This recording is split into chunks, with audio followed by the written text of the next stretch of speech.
Then I will just get started. So welcome everybody.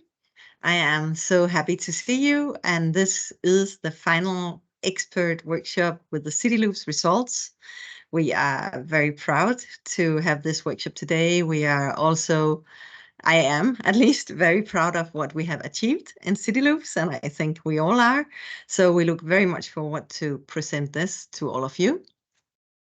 My name is Pernille Kernel. I'm from the capital region of Denmark, and I have been the lead of the work package on construction and demolition waste, and that is including soil. And my co-host will be Leslie from eClay, and she will present herself and eClay in a minute. So the agenda today, first we are going to have the first hour, we are going to look a little bit on the main CityLoops outcomes. And then we're going to dive a bit more into the details.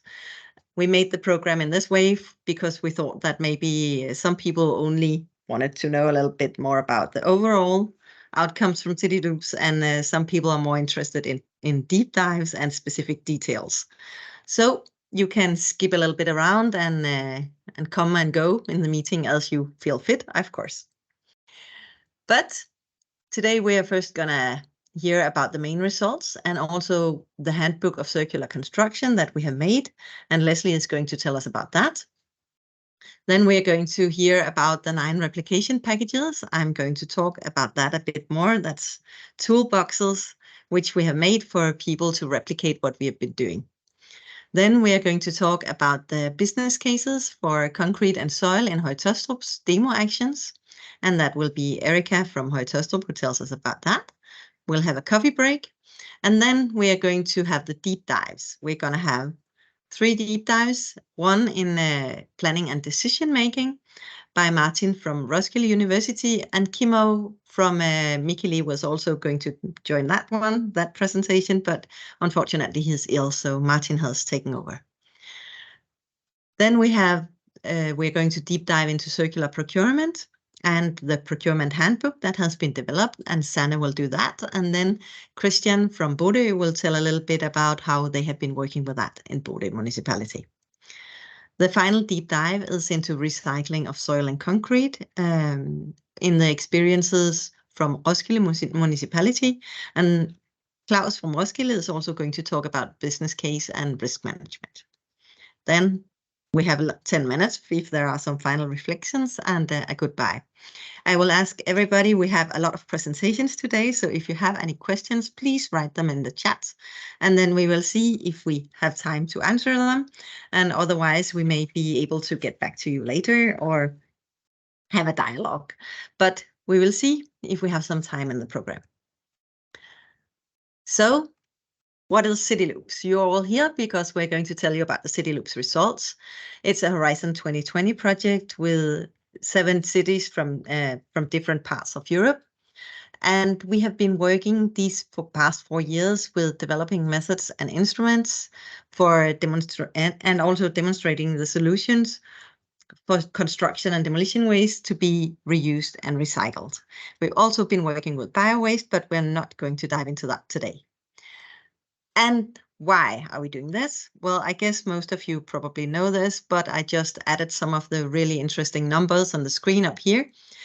The construction sector in Europe is responsible. Bernie, we are still on the slide of the agenda. I mean, from our side. You are. Oh. Is it only me? Then I will have to. No, I see that slide as well. All right. Okay. I'll try to start sharing again then. I'll do something somewhat differently. I saw the CityLoop slide, so it seems to be working for some. Yeah. Okay. Okay. Well, I will try to make it work. Now. Oh, come on.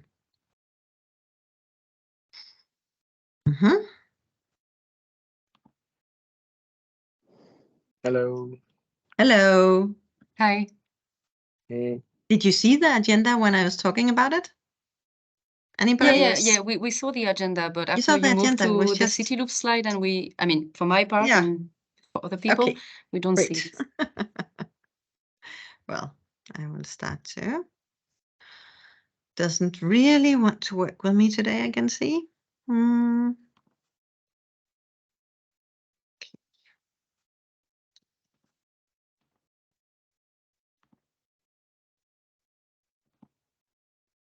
Good.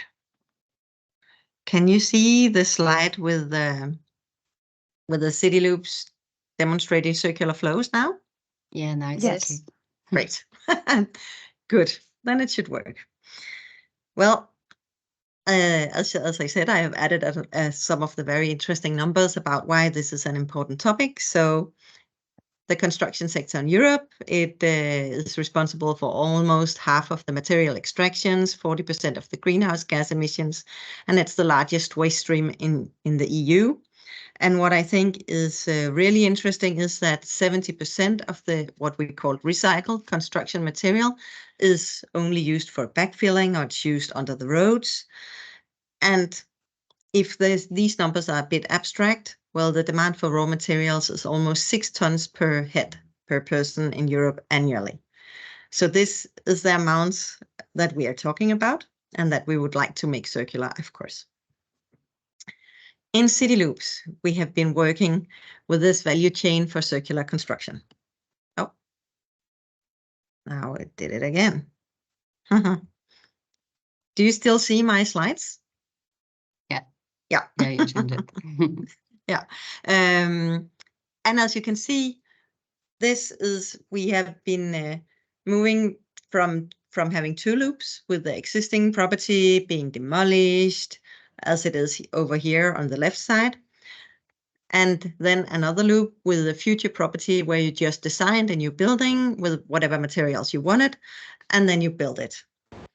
And we are trying to connect this, and of course this means that there are a lot of new actions that needs to take place to connect the demolition of an existing property with the future building or construction.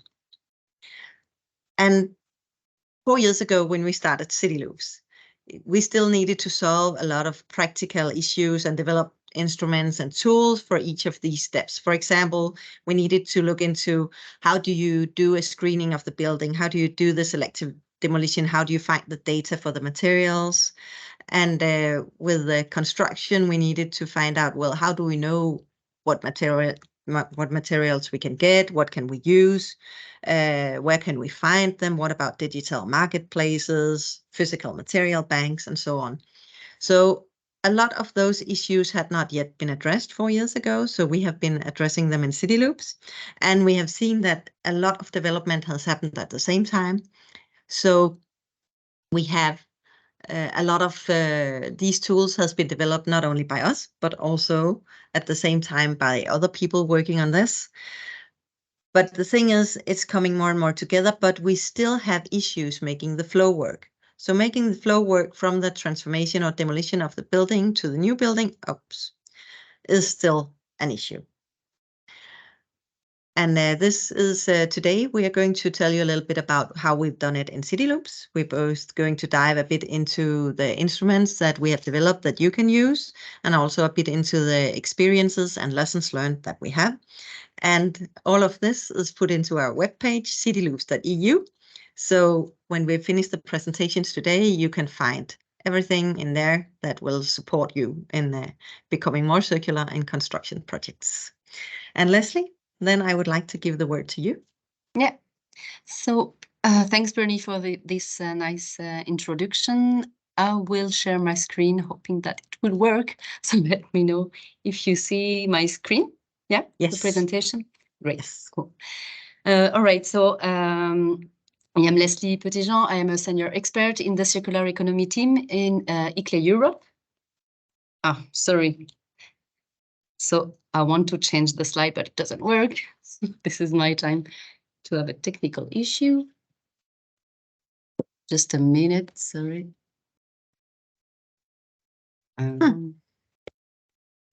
Oh, it's playing a little bit up today. Now we can see the beautiful lake. Yeah. Yeah, but the thing is, yeah, now I can change it. Now you can. Now it's working. All right. Just a minute. All right, so maybe just 2 words on ICLE, because I'm not sure that everybody knows ICLE. So we are a network of cities, actually representing the voice of the cities. We are in an international organization, so we have different offices around the world. But ICLE Europe is based in Freiburg in Germany, and so we represent the European level. So we advocate also the voice for cities at the European level as well. So our goal is to develop innovative projects alongside with cities on sustainable development in general, but so the team I am part of is on circular economy, and CityLoops is one of the major projects that we have been working on in the last 4 years. Sorry, try to change, it doesn't work again. It's a bit annoying.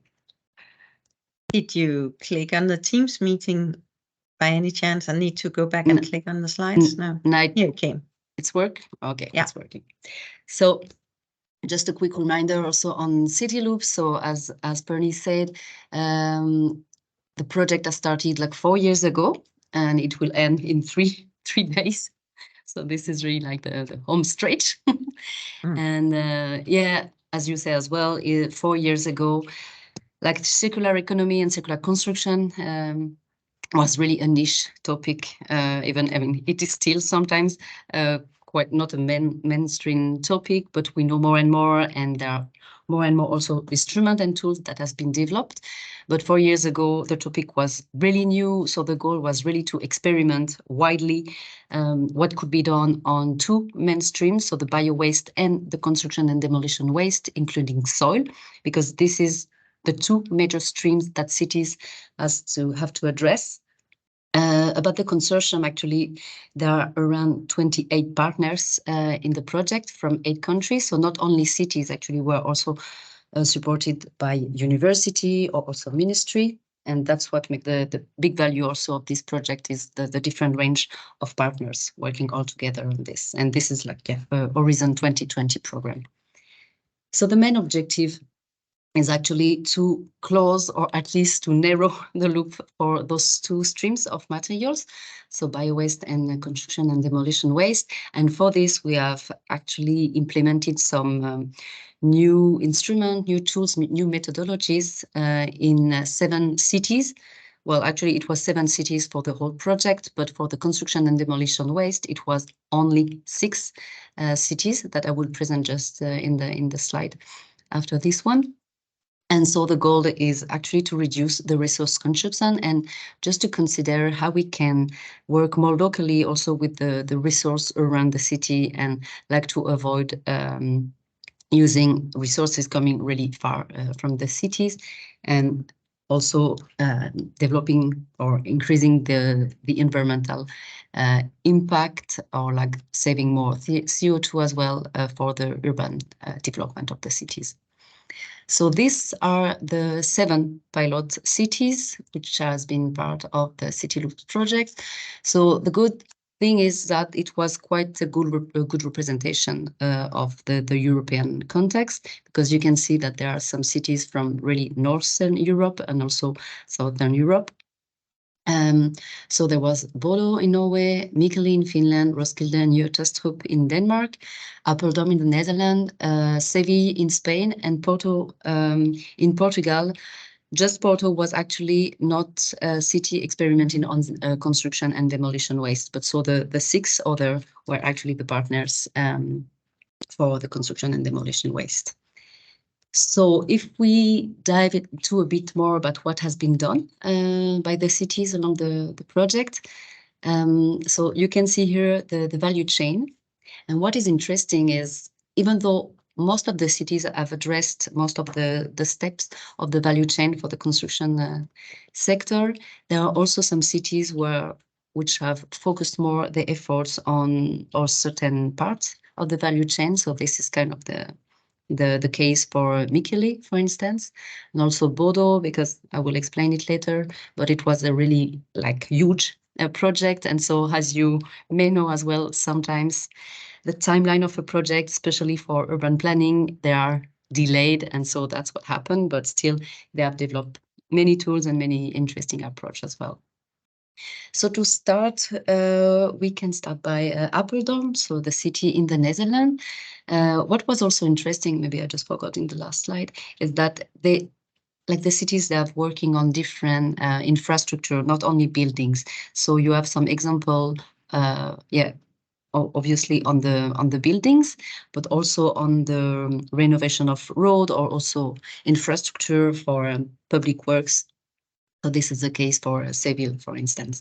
So for Apeldoorn, the project focused on the renovation of a residential road, actually. So the goal was to reuse as much material as possible locally. So for this, Apeldoorn would work really closely with the Saxion University on this. They have developed a series of tools and new approaches. So for instance, they scan the materials to assess the quantity and the quality of the materials of the pavers that could be possibly reused locally. What was also really interesting and what was really important for the city is to embark also the citizen on this project. So they have developed some raising awareness campaign also to let them know about what would be done within the city and within the neighborhood.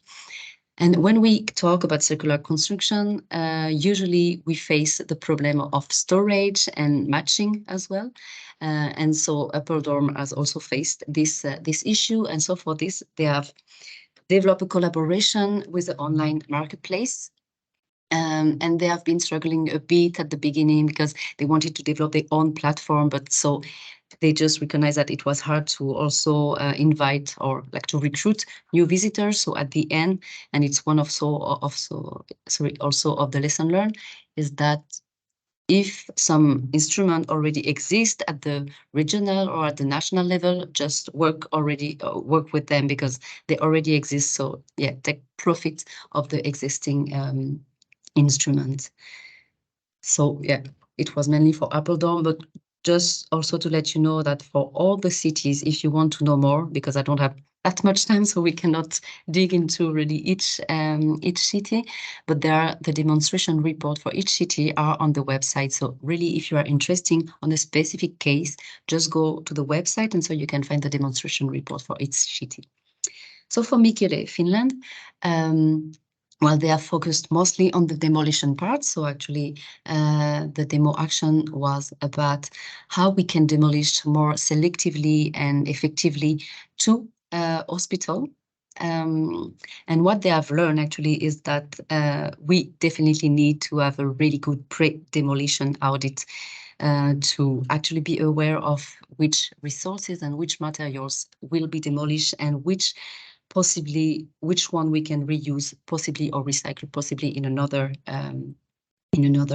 construction.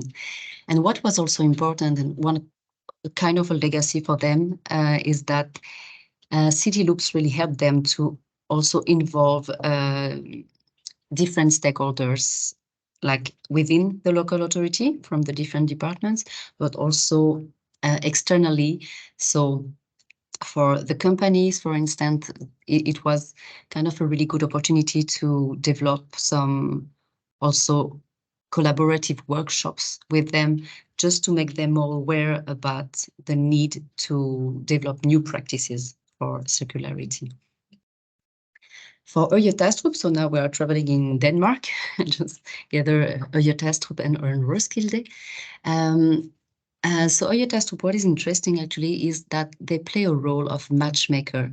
So they just went beyond their own asset and their own buildings, and they have worked with a social housing company in the city to actually use the concrete that has been demolished in a social housing building to recycle the concrete in the foundation of the new city hall. So this is kind of a good matching. And so the city can also play this role of matchmaking between different stakeholders at the local scale.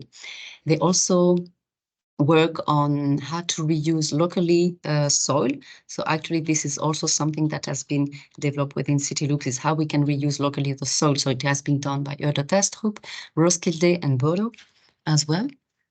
And one of the big and the major lesson learned as well is what has been done with the old city hall of Jatastrup. So actually they work with a private developer, Icano. So they have embedded some circular criteria within the tender because the goal was to demolish firstly the old city hall. But after a while, and for like different reasons, including the one that the price material increased this last year, actually policymaker and political representative, they have decided not to demolish at the end the old city hall, but it will be refurbished for becoming new apartments in the future urban area. So this is kind of really, really good news because one of the main lessons learned is to avoid demolishing at all if possible and when possible. From Roskilde, so all the demo action focused actually on the urban area called the Musicon. And so there were a lot of demolition and transformation of building that happened there. And it was a good opportunity to develop also circular practices and also to work especially on how to procure differently, how to integrate some circular criteria to recruit the contractor, and also how to deal more with the risk management and how we can actually define more the risk between the contractor, the procurer, so to say, for in this case, the local authorities, and how we can all change our practice by having a framework of just managing the most efficient way the risk for this kind of new innovative practices. So in Bodo, sorry, I don't know if I mispronounce it or not. Well, the goal actually in Bodo was to, the main action was to demolish the military airport, to relocate it in another place, in another area in the city. So as I say in the introduction, it has not been done because the action was really too long. But now what they did, they have actually developed a really nice digital twin tool, which was really efficient also to help policymakers to take decision.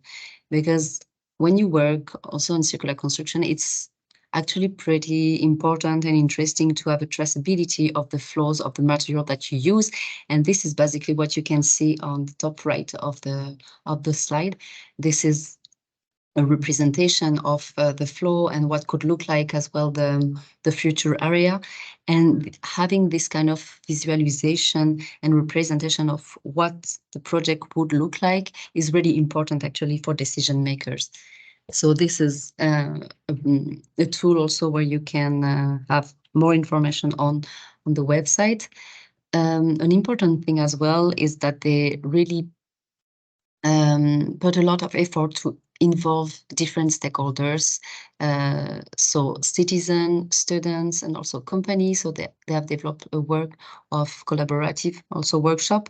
I insist a lot on this because actually the stakeholders engagement, we have seen actually that this is crucial to have a lot of people on board with us or with local authority. If you want to work on this, you really need to identify the stakeholders with whom you can work and who are also willing to work and to change their practice with you.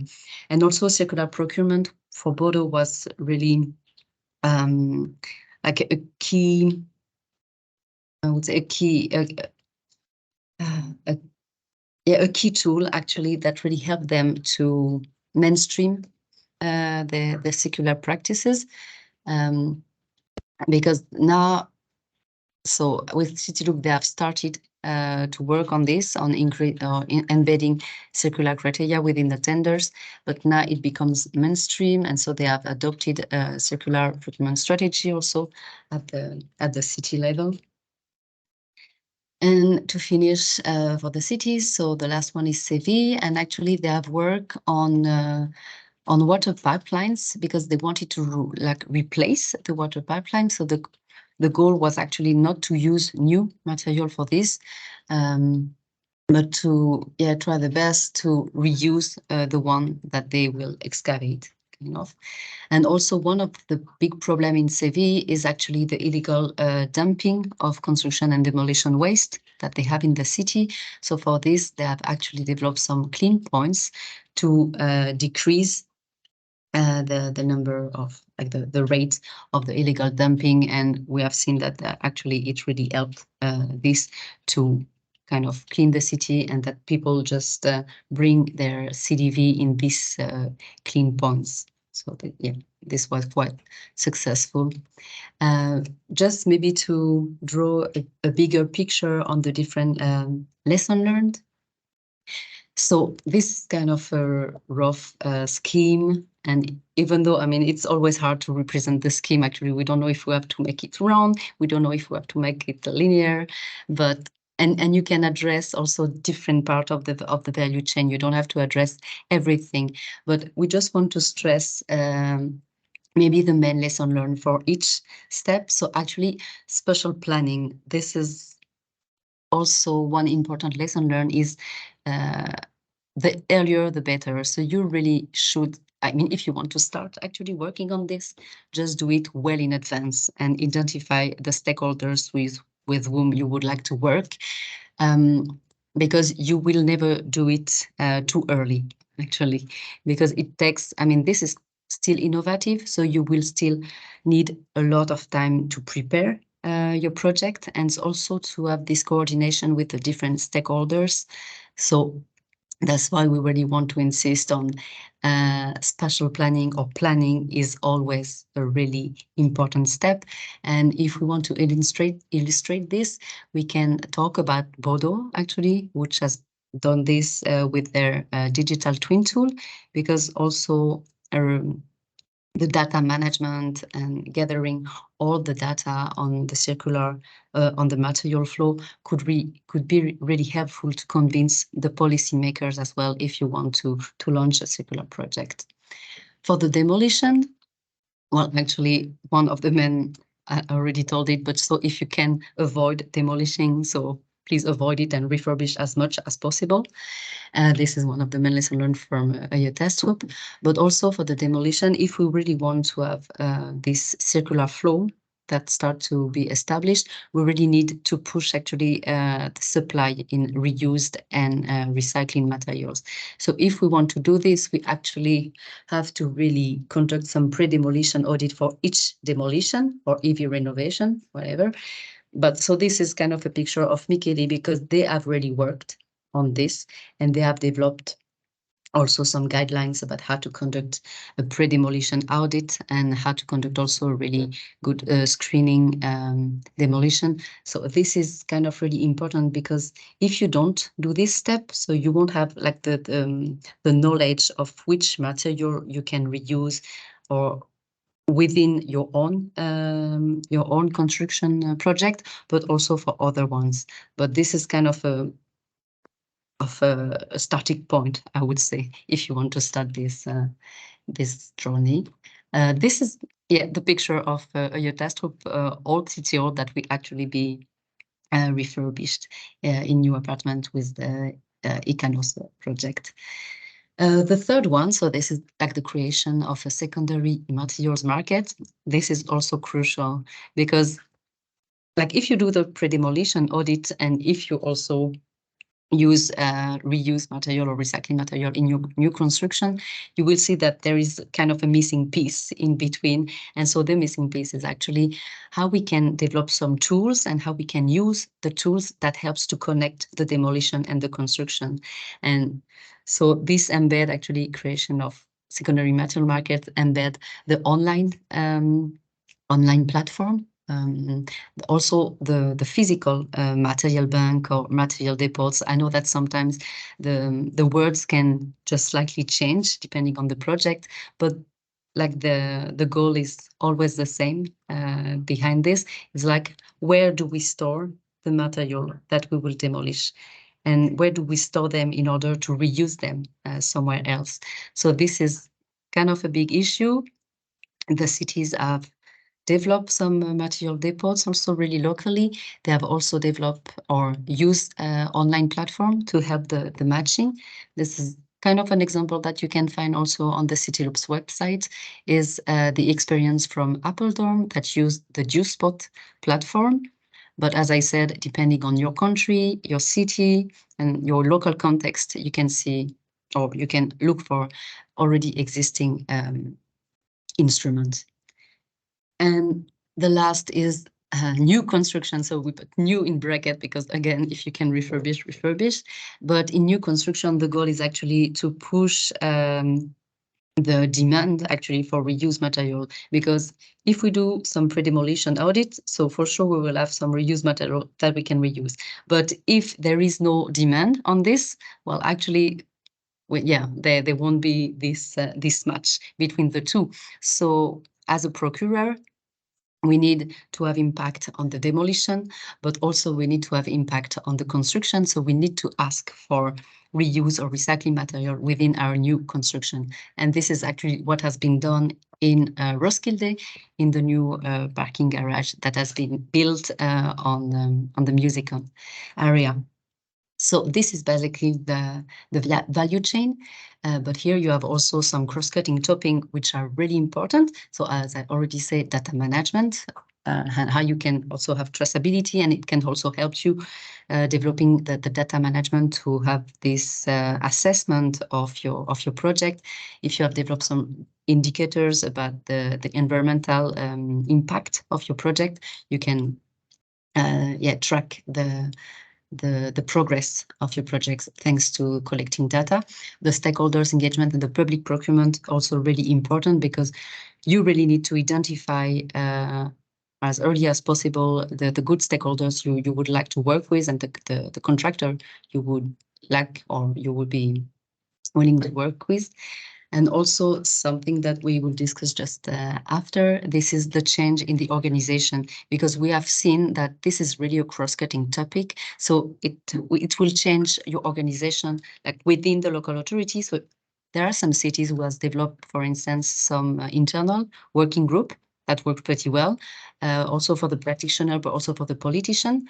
But also organization goes beyond the city, so it has to involve and embark stakeholders outside the city. So this is really like a crucial issue, and all the cities say, like, if you don't have political support and if you don't have support from the different departments, you cannot really achieve this like successfully. So you really need to embark a lot of stakeholders on board. And the business cases, so I know this is like a crucial point, and I know Erika will discuss this as well, but depending again on your national context, on the stream or the material that you want to work on, you will have different results. But the good thing is actually we have some profitable business cases that has happened in CityLoops. So this is kind of a good news, because we know that this is kind of like the major issue that we face about circularity, is that now the market is not always ready, but for some streams and for some countries as well, we already stand there. So this is kind of a good news. Just really shortly, we need to wrap it up, Leslie. Yeah. So really shortly, the role of local authority, just if you are a public procurer, so we can work on our own assets. But if we want to increase the impact, you can also work as a local facilitator and network developer by developing some tools to also help matchmaking, and also developing also some new regulation on your urban planning documents can really help to increase the impact. And just 2 words on the CityLoops handbook, actually. So we have gathered all the different experience on this handbook that is available on the website. And what we want to give here is the comprehensive overview and the first level of information for cities who want to start to start working on circular construction. And we really wanted to have a practical handbook with practical recommendation. So throughout the document, you can find some good example from cities and some quotes as well, to have some like really concrete feedback from the cities. We also have some relevant tools, because we know that if you start, if you have the will to start, you really need to work with some tools.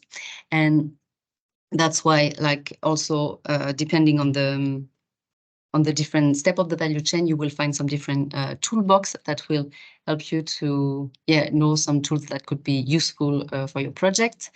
And again, this is just the first level of information, and feel free to visit the CityLoops website, where you will see when you will find more information. So the demo report of the cities, the instrument that has been developed, yeah, and the replication packages that Bernie will just explain right now. Thanks. Thank you very much, Leslie. That was a really, really cool and a quick presentation. Yes, I am going to tell you a little bit more about the replication packages, because we have been thinking a lot about how we could make some tools that would be useful for all of you. And I'm just trying to get this into presenting mode. We seem to be having some issues today.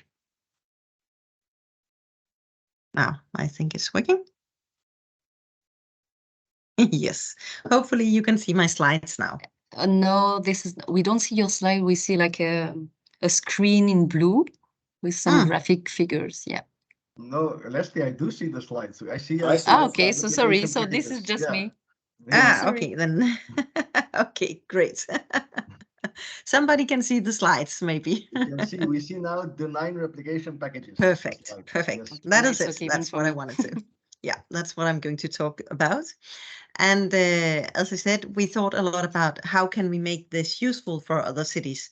And we realized that, for example, if you are sitting there and you need to demolish a building, maybe you do not want to go into the web page and look around in the different demonstration actions to see, oh, did Høje Taastrup demolish a building, or did Seville demolish a building, and where is it in the demonstration report?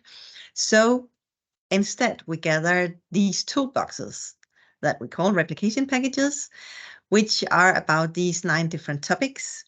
So if you want to do, for example, circular demolition, you'll go into this and look at that. If you want to work with material banks and marketplaces, then you go in here. And I hope that you are now on the material banks and marketplaces screen. Can you see that? Not yet. Not yet. Is it changing the picture? For me, it is still blocked on the first picture on 9 replication packages, but I don't dare to. What about to talk, because it depends. It's working. Jon, what do you I see? do see now the new slide with the 9 toolboxes with instruments and demonstration experiences, but we don't yet see the CityLoops website. But it is clear that you have clicked on material banks and marketplaces. Because Here it comes. You can see the CityLoops website now. No, you should probably share again your screen, okay. because you cannot share. Yeah, no, I shared my screen, so you should see what I was looking at, but I will try it again. Okay. I think maybe it has some issues with all the participants today, so that's why we have problems. Come on. This one. Can you see it now? Material banks and marketplaces? Yes. Yes, great. So when you go to the CityLoops website, you will find an overview here. Under construction and demolition waste, you can see all these topics. These are the replication packages. And then if we go into the material banks and marketplaces, for example, or we'll do another one, or into the recycling of concrete, then you will find in here an introduction to the topic first. What is this about? Then you'll find the most important lessons learned that we have in CityLoops. What we really think others that would like to do this should know. Then we have the CityLoops instruments. And as you can see, you can click on the instruments and you'll get a short description of the instrument. This enables you to quickly decide, is this relevant for me, before you download the whole instrument. And under the instrument, we also have the CityLoops demonstration experiences. And it's the same here. You can unfold it and see, oh, they did this in Roskilde. No, that's not really like what we're going to do. But what did they do then in Høje Taastrup? They did this. Okay, this is more like it. And then you can get the whole demonstration experiences here. So this is how we have tried to make it very useful. And we have 9 replication packages and I'm going to tell you a little bit more about 6 of them, because 3 of them you're going to get deep dives in. So I just need to share my slides again. Come on. I'm not really. Can you see the slides now? No. Yes, but in presentation mode, so we can see your notes as well. Yeah, and that was not the idea. Yeah, come on. So, no, I think it's because we didn't finish it before. We need to finish it again and go back. And now, do you see the slide with the stakeholder engagement? Yes. Great.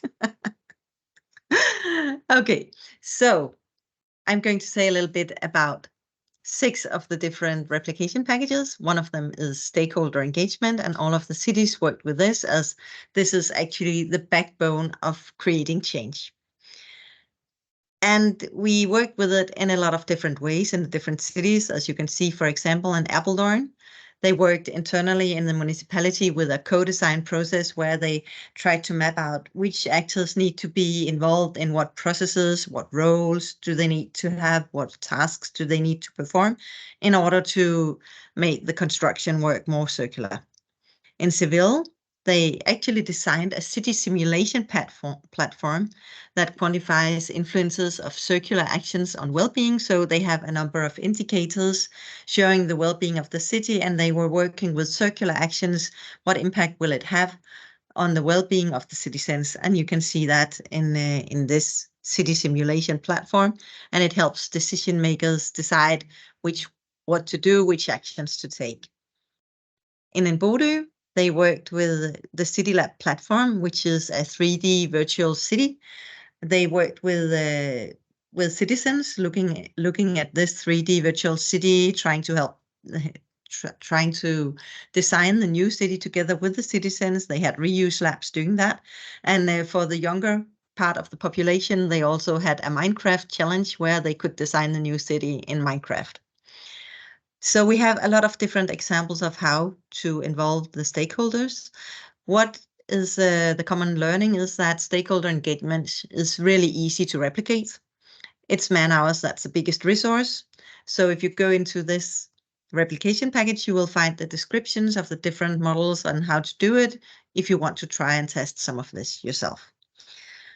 We also found 2 other very important lessons learned. One was engaging the stakeholders from the value chain in an early dialogue and throughout the whole project is really important, because this creates trusts and it helps you solve the problems and overcome the barriers in the project. And then the citizen involvement, we also found that this is really good, both for creating the political attention but also for boosting the project support in the local community. Yes. Then we have a replication package on circular demolition, and that was very easy for us to decide what to do here, because we knew that we would need a pre-demolition audit guide and we would need a selective demolition guide. So we have developed both. They are in here in the replication package, and we have tested these in several cities. And the lessons that we learned from these 2, from the pre-demolition audit, which is the screening of the buildings where you map out the resources that you can reuse or recycle, and the selective demolition guide, which describes how to design the selective demolition in order to preserve the highest possible value of the materials that you want to keep for reuse or recycling. And the lessons we learned was that you need to make a really early audit, as early as possible, in order to plan, design, and contract the demolition and allow enough time for the selective demolition. Also, we found that if you involve a lot of different stakeholders in the audit, taking them out to the building, talking about what you can use, you can both connect recycling and reuse to the design process of new buildings, but you will also get more ideas of how you can reuse and recycle those materials. Finally, or sorry, thirdly, we also find that it's really important that you consider how you're going to digitalize your data when you choose the method for the audit. Because if you have a method where you can easily transfer the data into a digital marketplace, use it for material passports, it will save you a lot of time and work. Finally, selective demolition is more time consuming. Be aware of this. It can be a little more expensive, but the cost savings are in the waste management and the material recovery. Then we have data and material passports, another replication package. And the instruments that we developed here was actually to define what is a material passport based on different existing material passports. And then also a procedure for how to obtain a material passport for the CDV. These are described in here. And we had a lot of different methods for gathering the data. We had low-key registration in Excel sheets, taking pictures, and writing in the Excel sheet. We had drone scans done in Mikkeli. We had road scans with cameras and vans done in Apeldoorn. And we had finally the top-notch 3D digital twin model for the huge Bodø project shown here on the picture to the right. So a lot of different methods for gathering data is described in here. And we have blueprints in the replication package if you want to try some of these methods yourself. Then we have the material banks and marketplaces replication package. And in here, we have described the experiences from physical material banks for CDV and soil in Apeldoorn or for CDV in Roskilde, and the experiences with digital marketplaces from Apeldoorn and Mikkeli. And the most important things we learned here was that it's very different what you actually need from a material bank. You need a temporary one that needs to be there for a while for a huge area, urban area development project. You need a permanent material banks for windows and so on. So there are very different needs for the material banks. But we also learned that if you have a material bank and invite the contractors to come and see, they are they're more likely to perceive less risk if they can see the materials. We found also, as I mentioned before, finding ways to automate and standard data entry is really important and time-saving. And finally, we found that it's much better to connect to a well-known digital marketplace because it will take a lot of time and money to develop your own website, to attract users to it, and so on. So we actually started doing that in some of the cities, developing our own, and ended up connecting to well-known marketplaces. Then we have recycling concrete. This was also in Denmark. We have a special condition, or actually it was developed during CityLoops, and part of it was because we did it in CityLoops. We have an annex to the DSEN 206 on concrete, where it says that you can replace 100% of the aggregates in concrete with recycled concrete. And so we have made a handbook on this, all of the steps in recycling the concrete, describing how to do it step by step. What do you need to be aware of? What do you need to do? Then we have also made a CO2 calculator for 11 different CDV fractions.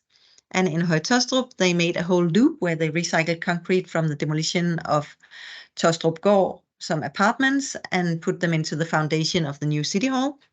And in Roskilde, they also did a loop of recycling concrete, which they found on site, crushed it on site, and recycled into the foundation of the new parking house. Lessons learned: close dialogue and coordination across the value chain is key, as I said before. But we also found that the first time you do this, it may be labor intensive, may be problematic, but it does become easier. And also we found that early risk management by upfront dialogue concerning potential risks and how to manage these is also a very important part of recycling concrete. The final one, circular soil handling. Here we are working with not digging up soil, using it on site if possible, or using it in the local area.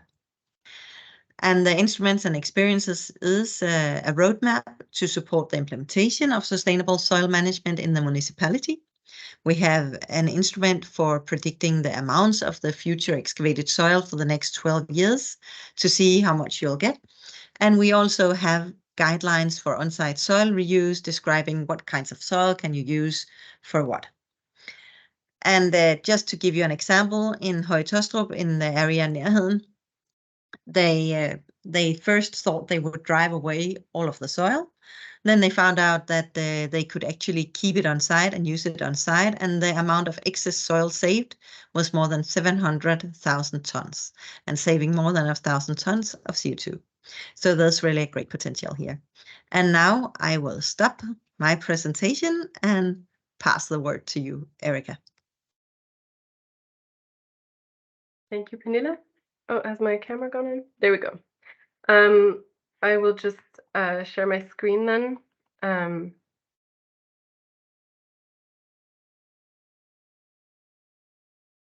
All right, can you see the presentation? Yes. Okay, perfect. I can't see any of you though, so if there's any questions, then yeah, we'll take them at the end. So thank you for the introduction. I'm going to talk a little bit about how we worked with recycled concrete in Høje Taastrup. Specifically, as both Leslie and Pernille mentioned, we took some concrete from the demolition of Taastrup Gård and used it as 100% recycled aggregate in the foundation of our new city hall. So I'd like to tell you today about what it was we did. I'll be getting a little bit technical, what made it work, what was challenging, but specifically I'll go a little bit more into detail about the business case, both of our specific case, but also some more general considerations if you're going to work with recycled concrete. And finally, what can you do? So briefly, in 2016, for a variety of reasons, it was decided that we would build a new city hall in Høje Taastrup. And this was followed by the preparation of tendering materials, architect competition, and so on. Now, while this was happening, unrelated to this, the planning of the demolition of Taastrup Gård began to take place. They needed to make space for the construction of a new cultural center, and so they needed to demolish some blocks to do this. Now, in Denmark, it's standard practice that we screen for hazardous materials before demolitions like this. And so this was taking place. But thanks to dialogue that we had with the owners of Taastrup Gård, they gave us permission to also test the concrete for its quality. And this was pre-CityLoops, but we were already starting to think in terms of recycled materials. And we thought, these buildings are made of concrete. It's going to produce a whole lot of concrete waste. It would be interesting to see if we could do something with it. And so the concrete was tested, and it turned out to have a really good quality that would be perfect to use as aggregate in new concrete or in tiles. And we were so lucky that the owners even agreed to set aside some concrete that we could use for circular projects, though at the time we didn't know which circular project it would be. We were sort of, as a municipality, looking at all of the construction activities in the geographical area, not just limiting ourselves to the ones in which we were the owner. So meanwhile, back on the City Hall timeline, it was decided around fall 2019 that the building would be DGNB certified gold. And this suddenly opened up the dialogue for people in other parts of the municipality that aren't normally involved in building projects, like me, for instance. I work in the environment department and not in the properties department, to weigh in on input on what kinds of things might be able to contribute with extra sustainability initiatives so that we could get more DGNB points. So I suggested, what about circularity? And mentioned that we have, this building project in Taastrup Gård that's going to generate all this extra concrete, and we know that it's the right quality to be used. So couldn't that be interesting? But considering that this all happened just at the end of 2019, and the tendering materials were going to be sent out around this time, there was actually no time to add circularity criteria to the initial tendering materials. So it was only mentioned at a meeting in the following January with the bidders, where information was included about about circularity. And in case you want some inspiration, what we wrote as an extra note in the tendering material that followed this meeting was basically information about CityLoops and that we have access to this concrete, you can use it. Also, if you want to use other recycled materials, go for it. You know, we wanted to just open up the possibilities for whatever they might come up with.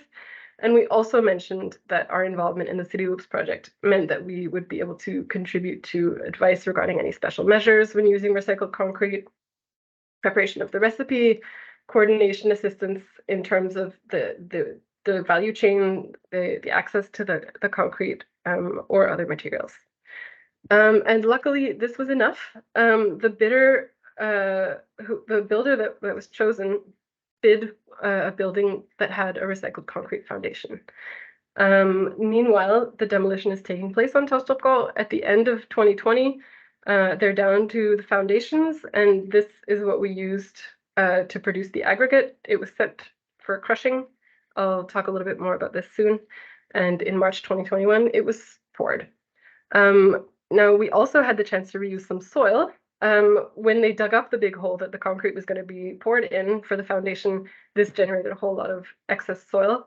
And in the wake of the demolitions, there was a big hole in the ground where the buildings had been. And so they could use this excess soil to fill up that hole, upon which, among other things, a football field was going to be established. So that was a great extra bonus that we got. And in so doing, we saved about 30 tons of carbon dioxide from the reduced transport distance. So they finished building. The city hall is now complete. We moved in February, and yeah, everyone's happy. So getting into the technical details, in the process of producing the aggregate, they found out that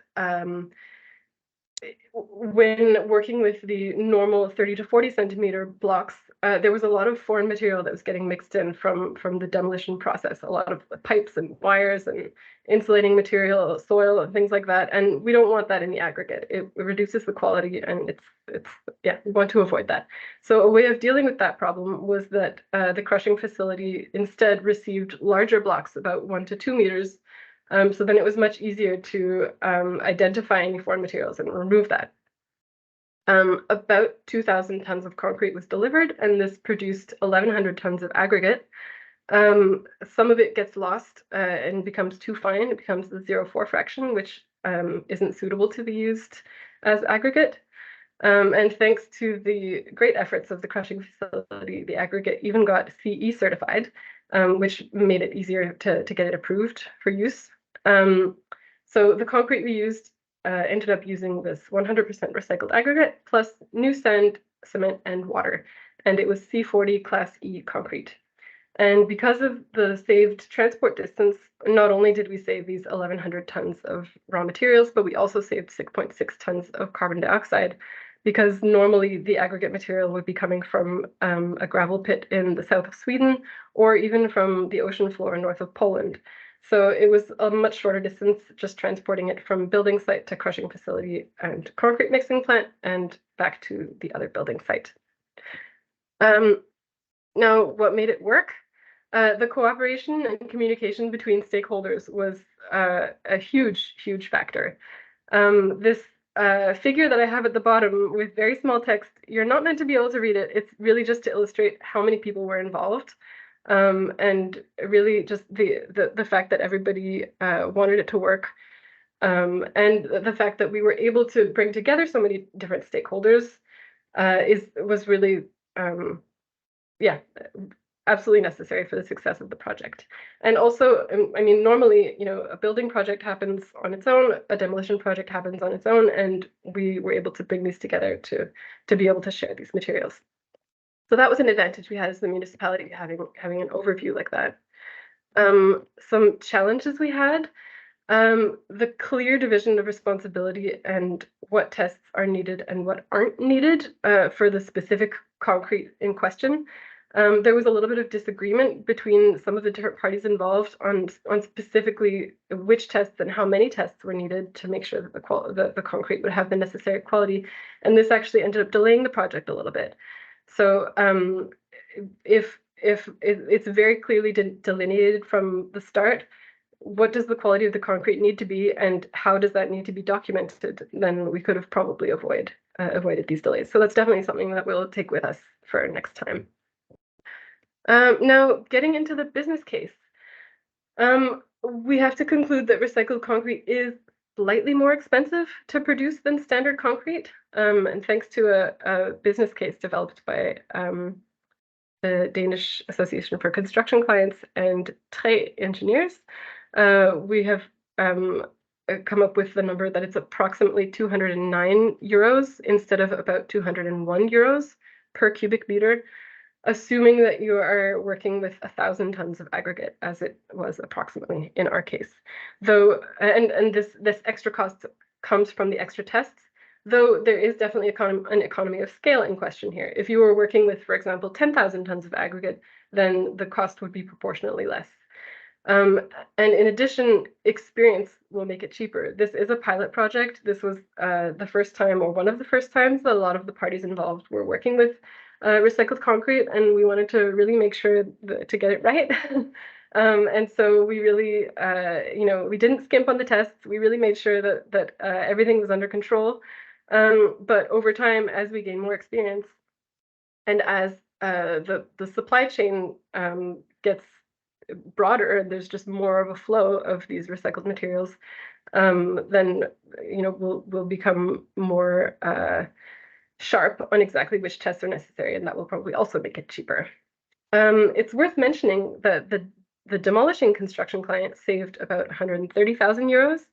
And this is because in Denmark, when you want to deliver concrete to a waste treatment plant, that costs money. And so the concrete that we used didn't need to be delivered to a waste treatment facility. It was instead delivered to the crushing facility, which took it for free as part of their initiative to develop the market for this product. So that was a savings for the demolition client. Now, at the moment, the larger concrete producers in Denmark have chosen to offer recycled concrete at the same price as standard concrete. And so this means that these extra costs for extra tests and so forth currently lie on basically whoever it is that needs to be able to document the quality of the concrete. So if that's the demolisher, then the cost lies on them. The crusher, for example, in conjunction with certifying the aggregate, then the cost would lie on them, or the concrete producer if the quality hasn't been documented yet at this point. So it's worth noting that that means that it's actually not more expensive for the construction client. Now, I mentioned that we also were able to recycle soil in this case, and so that means that there was a whole lot of transport that we saved, and the project ended up resulting in savings of almost 140,000 euros. Now, this was from the reduced transport distance. Normally, you would transport soil on average about 25 kilometers. Instead, it was transported 3 kilometers. It also cost a lot of money to get rid of your excess soil. There's not a lot of places to put it, and so it's expensive in Denmark. It's a very small country.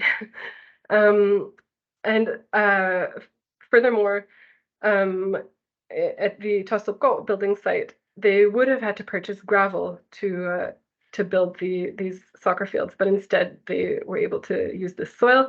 They did need to work with it differently so that it had the necessary structure to be part of this soccer field, but that cost was still less than the amount that they would have had to pay to purchase the gravel. Now, more general considerations about the business case. There is, of course, the option of other parties taking on the cost. In our case, thanks to the CityLoops project, we were able to absorb some of the cost. Another worthy consideration is that certification of the aggregate isn't absolutely crucial. When you know the source quality of the concrete, then you're able to document it in other ways than specifically through certification. Another factor is raw materials prices. In Denmark, the raw materials are very cheap, and this means that at the moment, recycled materials are still a little bit more expensive due to, for example, the extra testing that I mentioned. So yeah, if any EU policymakers are listening, then here's some encouragement to perhaps adjust some of the prices related or the taxes related to raw materials or recycled materials. because adjustments that would change the price differential between those could definitely make recycled materials more competitive. I mentioned that our concrete used new sand. It is also possible to make recycled concrete using some of the 0.4 fraction that in this case was lost. And so that would also affect the price of the concrete if you don't have to buy as much sand and you can use some of the fraction that otherwise right now there's not so many uses for, then that would be a way of affecting the cost as well.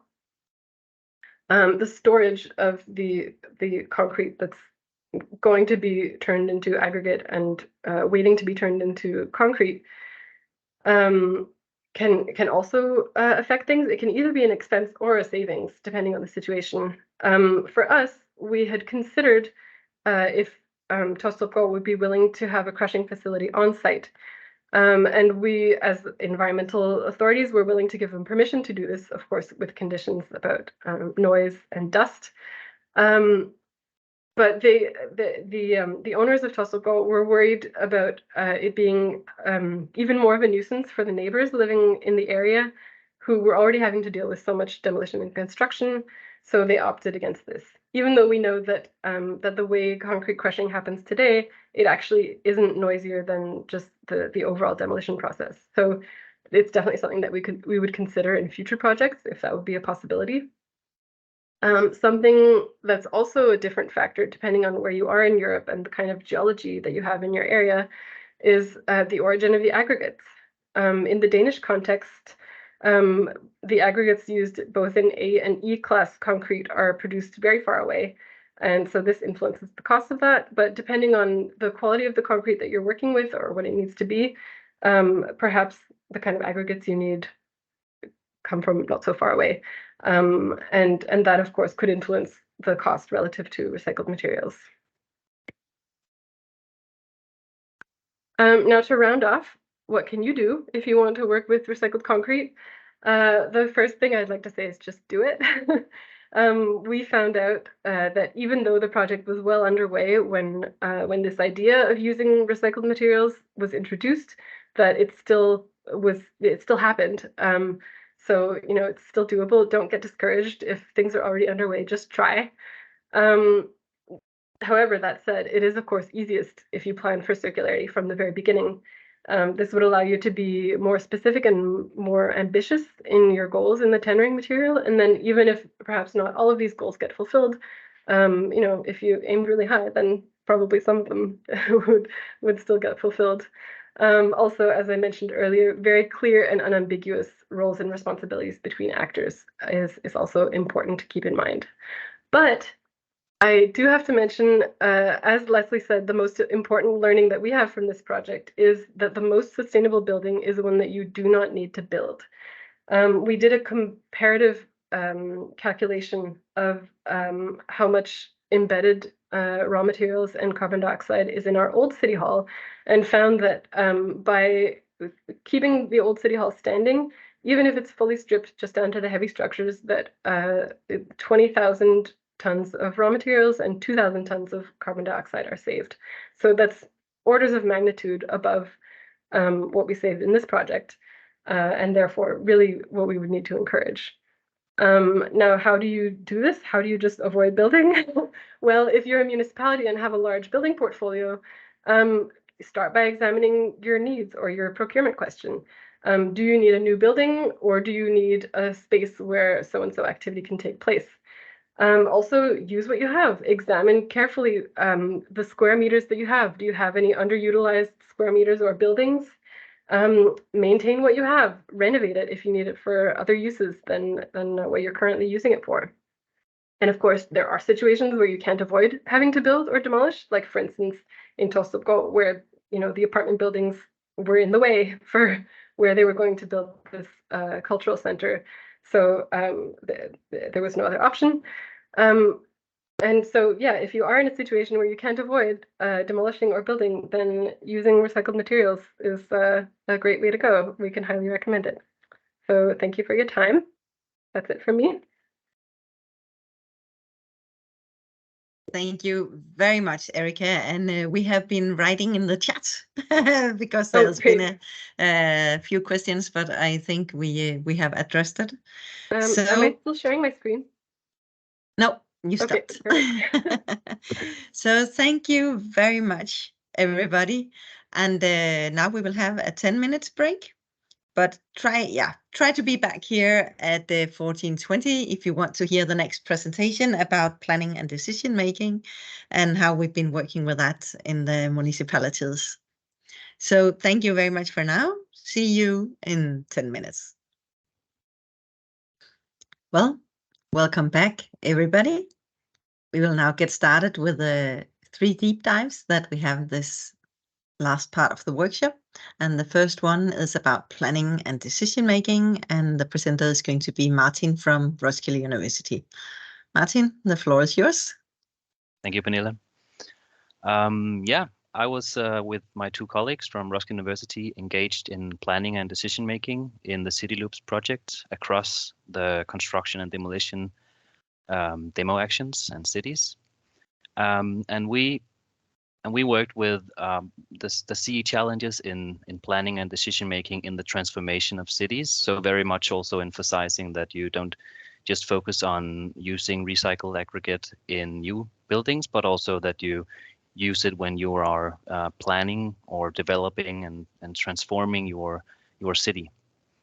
And I have first divided the challenges in 3 levels based on something very nice that I saw Pernille present a while ago. So first there is the resource. So we have to transform the waste into resources concerning treatment and quality and documentation. And then there's the project level, connecting actors and activities across projects at different time systems and levels and time frames, going from between both a demolition project with one set of stakeholders and a construction project, often with another set, and so on. And then we have the sector, connecting the waste sector to the construction sector in terms of legislation, actors, processes, and business models. Cities or municipalities, local governments have a lot of levers to influence the transformation of cities and to embed circularity, both in urban development as planning authority and also in plot sales and in planning your city, and also as an authority in buildings and waste authority, and then of course also as landowner and construction client. And this also gives another level in terms of the challenges, because these are not just in the project, these are then also concerned with the municipal organization, which is a bureaucratic sector divided structure, organization with multiple interests and goals. And how can you align all these multiple interests and goals across different sectors, different managers, different political interests? So we engaged in terms of decision making in 2 parts. The first one was a framework to map key decisions, so focusing on the project across phases of demolition and construction, addressing the planning gap between demolition as has been emphasized many times in this expert workshop already. So to integrate, the framework is to integrate when decisions should be taken, which stakeholders should be involved, and what knowledge inputs are needed during different stages of the process. And then also addressing the CityLoops tools, how can they support decision making throughout the process of a project. And the other part is a workshop format addressing organizational change in then actually operationalizing circularity and decision making, targeting both strategies, tactics, operations, and then connecting these parts, organizational learning. So what have been very important for us is then to emphasize that working with circular strategies is not just a linear process, a static process. So the logical thinking of this is that you develop your vision, you develop your goals, and then you implement them. And then you have an outcome that you learn from. But what we saw in the CityLoops project, and I think in many other cities, is that this is not how it works. You don't just develop a strategy and then you implement it, and then it's all good. It's a very tough process of pushing from the bottom, from the top, and in between, and then slowly developing your strategy, slowly implementing. And so the first part, the decision mapping, was focusing on the projects, the different projects, and then the organizational transformation, the organizational part of it, was then focused on linking these learnings from the projects to the organization, and how can you use that not only to get the tacit knowledge within the project, but also to develop your organization, so organizational learning. So first we have the decision making and planning in C&D projects. This is the CityLoops value chain, or a variation of it. And so first we focused on, in terms of planning and decision making in projects, we focused on what are the key phases, what are the key practices, and what are the milestones that we have to strive for within these projects.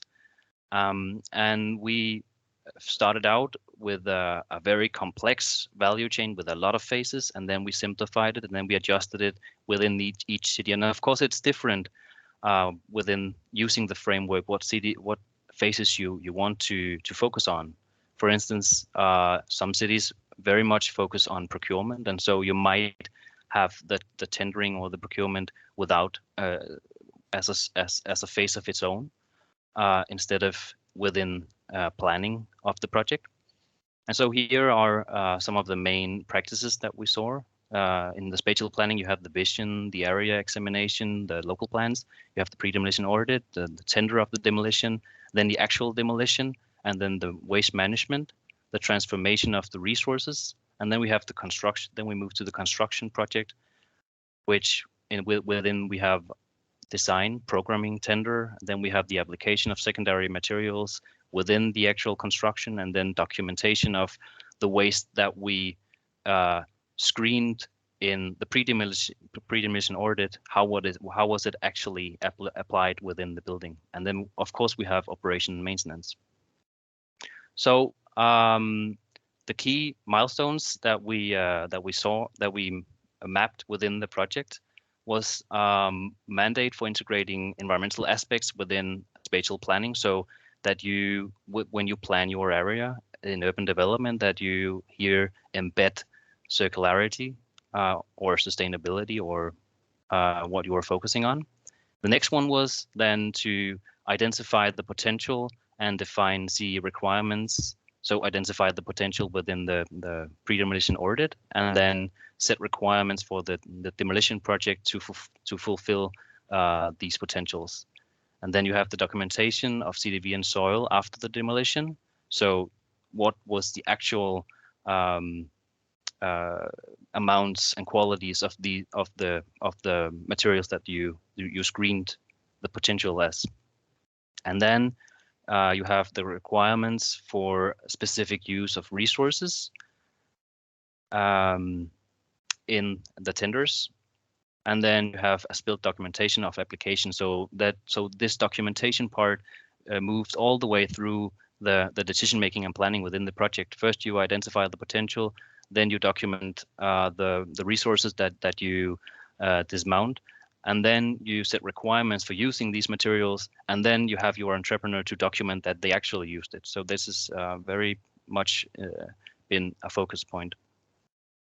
So we developed the framework as this. You have the phases, and you have the key practices. Then you have the milestones. You have the activities under each phase. You have the actors. You have the knowledge and data. And then you have what are the risks and potentials.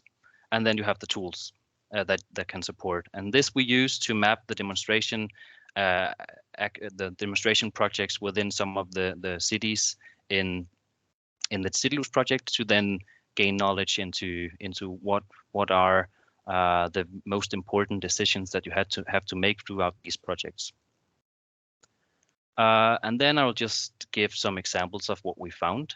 So first we have the spatial planning, and in here it's very important to define the political goal. If you have an area that you have to develop, define the political goals, and then examine the soil and the buildings based on this vision. So to gain insights into what are the quality, what are the potential risks and contamination, and so on in your area, and then establish possibilities and for a focus of experimentation and define project specific. And then, of course, afterwards within the local plan, you have to define the project specific focus. So here is an example of how the area of Hall 11 and 12 in Musicon was screened in terms of soil contamination. So the first picture is the drillings to test for contamination within the ground, and the other one is then planning how we want to module the terrain to have a soil balance. So the pluses you fill up with material, the minuses you remove materials, and so you already within spatial planning you start to establish what are the possibilities within this area. And then when you go to your local plans, it's very important to then set the framework. So within this area, we don't just have a standard requirement for how you can modulate the terrain. You go in and you actually plan where can you add material, add soil, where can you remove soil, and then of course emphasize that when you do this, it should be to save a soil balance, not just to have a lot of soil coming in from outside. And then here is another example of defining sustainability within a local plan, and then setting requirements for, this is for the parking house, setting requirements for how you modulate the terrain as a split level. Going into the demolition, you have the planning for building an application of secondary materials. You have market dialogue, and you have requirements to conduct and document selective demolition and soil handling. And this, so first you go in, you look at the buildings that you have, the masses that you have, and then you see, are there a potential not to demolish? Can we preserve some of these structures? This is an example of an assessment of the bearing constructions. So which of the constructions can we then preserve? Afterwards, you do a selective demolition as Pernille presented under the replication packages. And then in the tenders, this is from Tostrup Gård in Høje Tostrup, you use this knowledge into setting your requirements for your demolition. Here it is 40% price, 40% process, 30% process, and 30% sustainability. And sustainability is very much focusing on documentation of circular management with a focus on high degree of recycling. And then when you go into the actual demolition, it's very important to have this ongoing dialogue to secure the aggregate quality. So what was planned, what was tendered is actually happening. And then, of course, the documentation. So this is under the tender. You have this appendix where the entrepreneur the contractor has to then type in each material. How are they gonna manage the materials according to the waste hierarchy? Going into then waste management, it's very important to report the waste quality and control. So you have the mandatory reporting, of course, but then also trying to use this resource mapping, the pre-demolition audit, and then to have a documentation of the actual quality of the materials. Here you can use end of waste, of course. You can use CE certification. Here is an example of a material passport where the waste is then reported in how can we, and assessed in terms of how can we utilize it in the future construction. But as Erika mentioned, you don't always have the possibility of end of waste or an actual CE certification. Here it's very important, as mentioned, that you declare the performance criteria or the performance of the material so that it fulfills the right standards. As was also mentioned before, here's some of the concrete standard in Denmark. So here are the performance criteria, and there are also testing criteria of how you should manage the testing and what are the criteria to fulfill for the material. Then going into the future construction, you have to design for application of secondary materials. You have to get your soil use approval, and this is often based on whether it's contaminated or not. You have to set requirements for the secondary materials from your material passport, and then it's, as also mentioned by Erika, very important to agree on the risks and responsibilities. So here is an example. This is from Roskilde, from the P House. So first, what they did as a client, they established this sustainability plan for the P House. So what are the needs as a client that we want for this building? And then this was directly adapted into the tender material with a fixed price and 50% on architecture, 40% on function, and 10% on processes. And then underneath this, you have the 5 award criteria. And then we're going into construction. Again, ongoing dialogue to secure that the materials are actually applicated. And then, of course, documentation of the application in as-built material or how you usually do it. And then, of course, in operation and maintenance, it's very important that you convert then the material passport that is then documented in the application within your facilities management material, so that you can maintain your building according to the needs. Yeah. So this was going through planning and decision making on a project level. Now we're going to the other part of organizational transformation. So going back to this figure, the relation between projects and governance structures.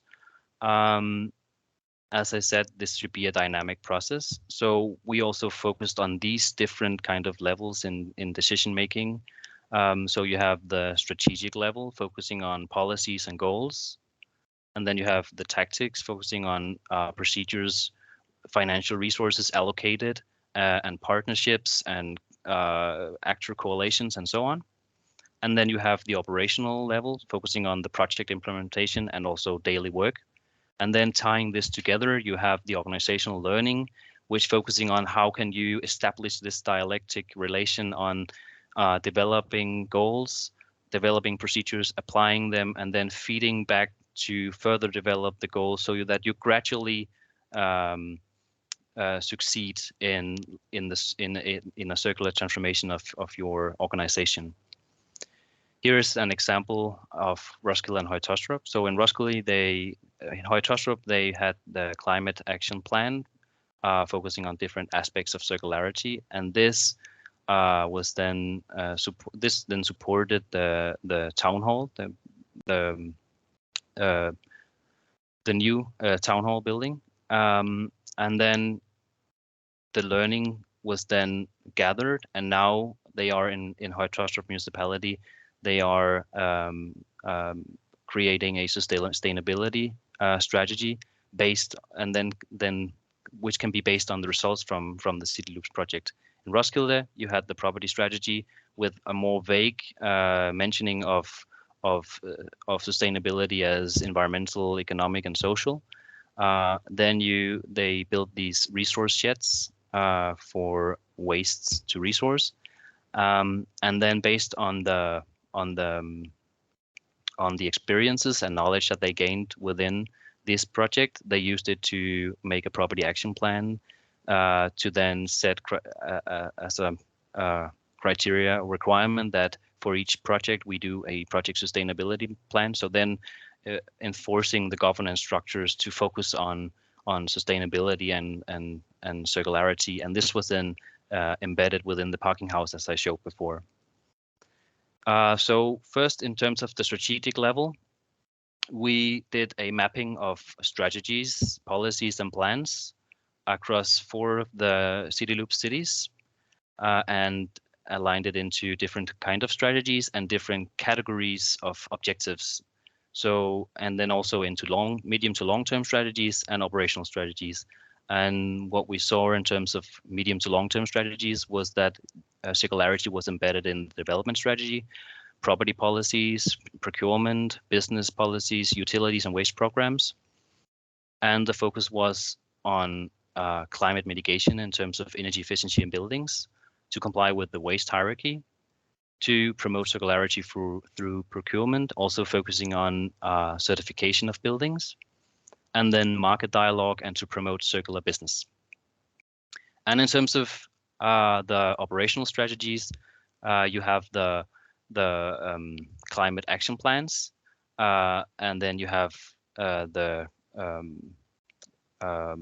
property action plan, and you have also the waste programs, the waste management plans.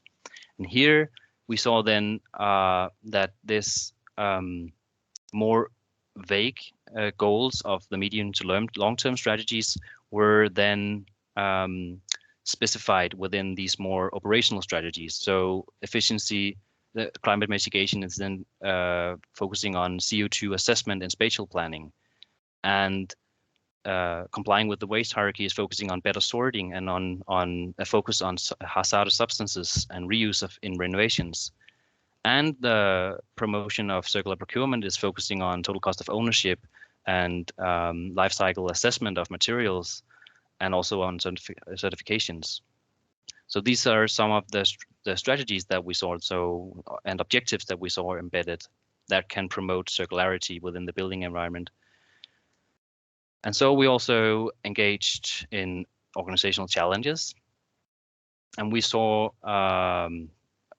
challenges regarding policy and management, on economy, on knowledge and skills, and on interdisciplinary collaboration.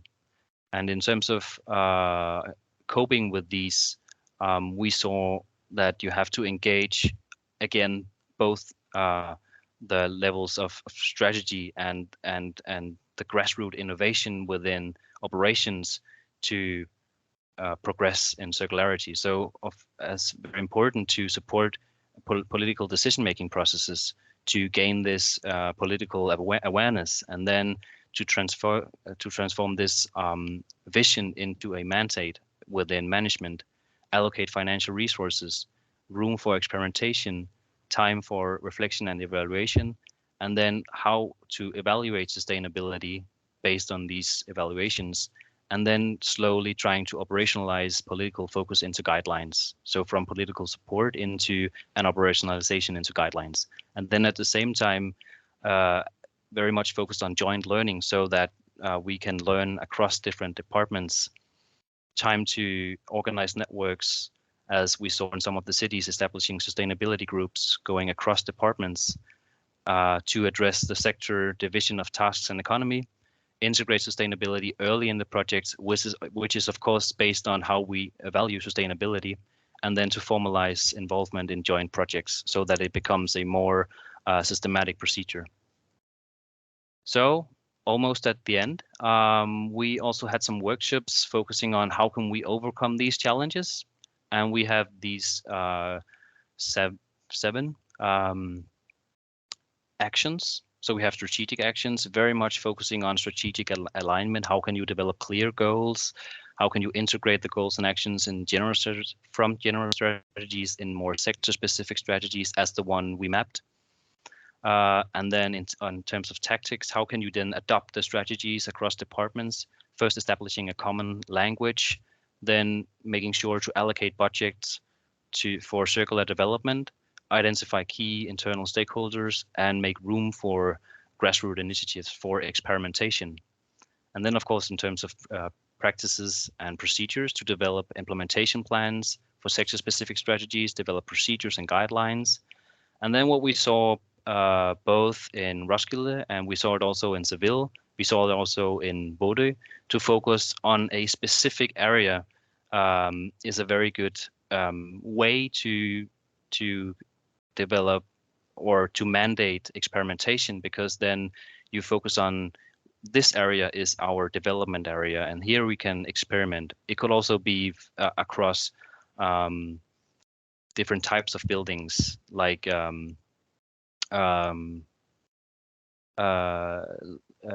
kindergartens or like municipal kindergartens and so on.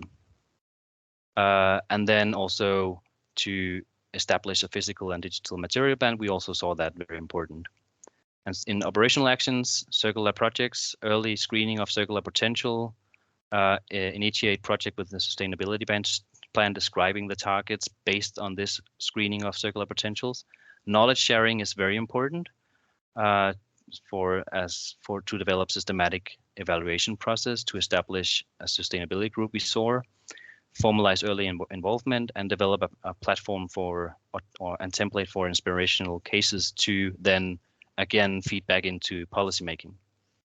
And then of course value chain communication to establish market for local construction works and to develop a paradigm for external communication of political focus. So at the end of my part of the presentation, I will just show some replication activities because these two approaches that we developed are actually being used after or outside the CityLoops project. So first, an example of application in Roskilde municipality. The decision mapping was used to develop a client's manual. So they want to progress on circular soil management. And now they have developed this client's manual that they can use internally, but also use when in plot sales or with developers to then say, this is how we do in our city. And this going through all the phases, explaining all the different levers that you can have in the phases to promote circular soil management. The other one was from the transformation workshops that we developed, and then also the roadmap for circular soil management. We used that in, or this was used in the city of Helsingør in the northern part of Zealand to progress in circular soil management also. And here we mapped the 3 main goals to prevent excavation, soil balance in projects, and if this is not possible, then recover the soil locally. And based on this, we had 3 groups working with different types of actions. Some of them focusing on how can we embed circularity in our land use planning and our local plans and our architecture policies. Other ones focusing on how can we embed circularity in this specific project that you see here on the map. This is a specific development project. And then lastly, how can we embed circularity? How can we get supported in circularity in terms of mapping areas that can receive soil and that have planned for excess soil? And then also, how can we establish contemporary and permanent resource banks? And this is now in progress on actually implementing it. And it was both the municipal organization across departments and then also the utilities company and the infrastructure company within the area. Yeah, that was my part of the presentation, Pernille. And then Kimmo. Yeah, no, no, Kimmo. Should I say something? If you can, it would be great. I can. So now your name is Kimmo and you're from Mikkeli. Now my name is Kimmo and he's using my framework, of course. So Mikkeli was engaged or is engaged in the CityLoops project in their municipal-owned development company called Mixay. And they focus on development in small and medium-sized enterprises and micro companies. Their demonstration activities focused on 2 hospital buildings that were demolished in 2001. The problem in their case was that circularity or circular economy was not really in focus in the city processes 3 years ago. And so they had to focus very much on the policy making and the strategic processes within the projects. The main stakeholders was the city of Mikkeli, the construction department, and also the municipal-owned waste company Metsisarina. On the operational level, they had 20+ meetings with construction department and the waste company. And here they described the atmosphere as open and polite.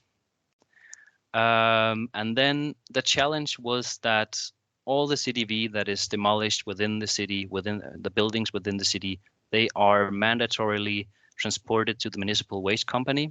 And so to engage market formulation or to scale up in the market is not possible because you have to hand all the waste over to the municipal waste company. And so they were not really able to use this, to change this during the demonstration in order to have more reuse and upscaling. So what they did was then focus on the strategic level. They organized a circular economy strategic workshop to politicians, authorities, and public decision makers in 2021. And then CE became an important strategic goal in Mikkeli, with many possibilities for entrepreneurship and employment. That was the focus. Then they did 3 open workshops and 1 webinar trying to influence decision makers. And then more important is that because of CityLoops and because of all this work, they managed to have circular reuse aspects of circular procurement mentioned in their city's climate program. And also CE is now in their city strategy. They are also a member of the Circular Cities Declaration, and they joined the Environmental Ministry's Green Deal in 2022. Then progressing to the tactic actions, they wrote new procurement guidelines together with city employees for the procurement of demolition contracts to then trying to operationalize the focus within the city's climate program and the city strategy. And then they had 4 procurement workshops to procurement personnel. And then in terms of the future, now a lot of stuff is happening because of this very long work throughout the last 3 years. And so now they got funding from the Regional Development Fund project in a project called Kielo. And now they agreed with a rental house company that they want to use it as a reuse pilot. And what they agreed on now is that there should be a pre-demolition audit for each building demolished. They are doing soft stripping in an old hospital building this and next year. They will have circular criteria in a demolition and building project, which should be the handover of an old school plot, and more is to come. So Kimmo can say that keeping on discussion and diving into the decision-making processes has been very fruitful, and circular economy in construction and demolition has taken quite significant step forwards recently. Great. Thank you very much, Martin, also for stepping in from Kimmo. That was really, really nice. Round up. You're welcome. I think there is no questions in the chat, just a lot of praise and people wanting to get contact details and where to find information and so on. We are writing about that in the chat. But in that case, we will move on to the next presentation. And that is going to be about circular procurement and the procurement handbook that has been developed. So Sanne, I will give the word to you. Yes, I will present together with my colleague Jan Jaap today. Yeah, hi, nice to meet you all. Maybe just a quick introduction. The handbook and the toolkit for circular procurement are written by Rijkswaterstaat, who is a member of CityLoops, and Alba Concepts. Alba Concepts is a dedicated consultancy agency for circularity in the building and real estate sector in the Netherlands. Together with Rijkswaterstaat, we try to abstrahize every lesson learned within the CityLoop project to combine that to the handbook of circular procurement. So everything that you heard today as well is very, very practical. the idea is, how can we combine all those experiences into a clear instruction guide, what these experiences mean for the procurement processes all over the several European cities. Because if you look at procurement, it's standard business. Procurement with or without European legislation. It's common business. There are a lot of your colleagues in your cities always busy with procurement, but what does it mean for that standard business if we're going to look to very specific circular projects? So those experiences we try to write down in the handbook, and the toolkit is more or less a practical summarize of every specific action or instrument that we have found within the CityLoop experiences. So what I would like to address to you in this 15 minutes is, what can you do with the handbook, how to use it, what's the difference between the handbook and the toolkit. And then if we look more specific what's in the handbook, then we are going to address the way to implement circular procurement in a project. And the main takeaway of that is do the right thing at the right time, because then you have the most easily connection between a circular project and the standard business of procurement. And those two combinations make circular procurement. So, and then the next topic will be how do you deal with internal conditions within your organization, looking to procurement, and several external factors. And I must say there will be some overlap with the presentation before, because the more or less it are the same topics that are being addressed. And at the end, we will look to, okay, CityLoops more or less is a combination of a lot of pilot projects, but we want to reach a standard practice of circular procurement, and what are the steps to take to reach that. Okay, so if you look to the difference between the handbook and the toolkit, then the handbook is mainly focusing on policy recommendations. So what do we learn from the CityLoop projects about the procurement policies within the governmental organizations? And what are the ways to influence this and makes it more suitable for circular projects? There are practical advices for every project phase, so that you will know what to do in every step of the way. And then we have a lot of tools that we discuss in the handbook.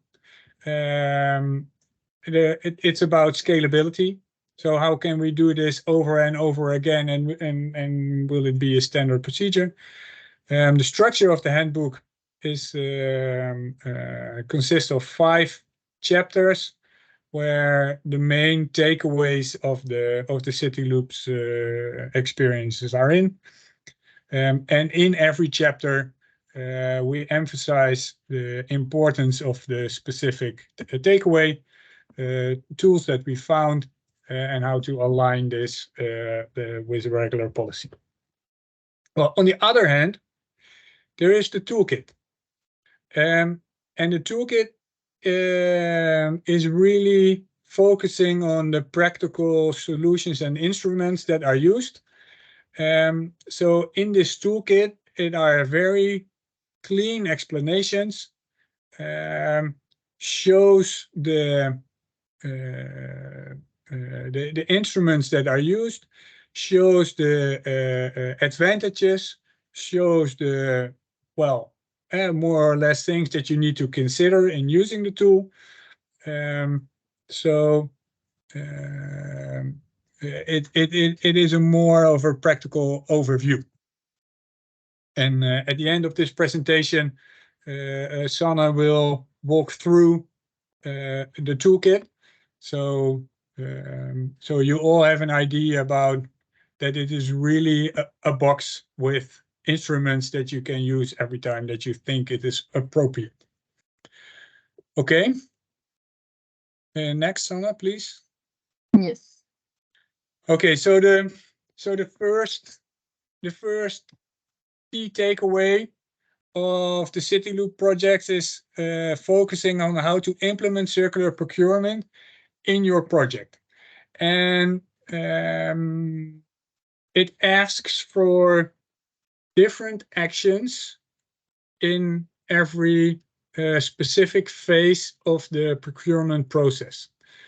And since it's a lot of government and governmental organizations that are involved in CityLoops, there is always a tender involved. Most of the time, even on the European legislation.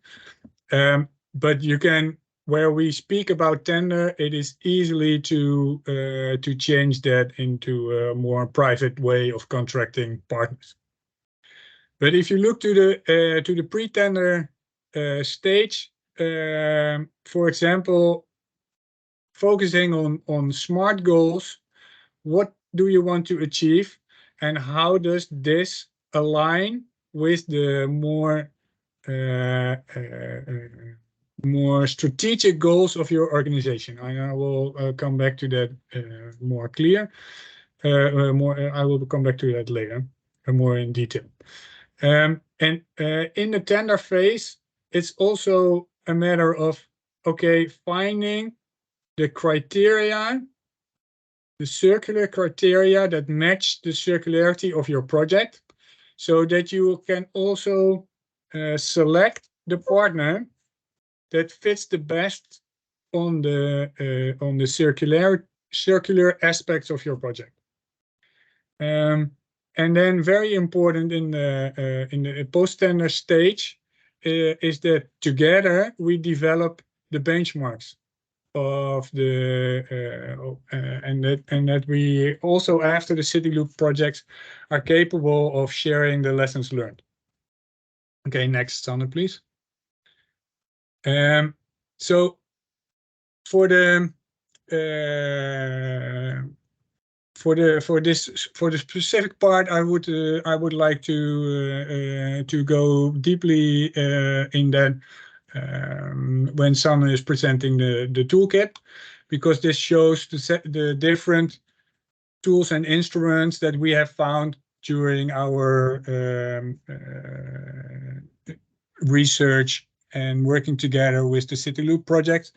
And you will find that every tool and instrument is being used by one of the cooperating cities.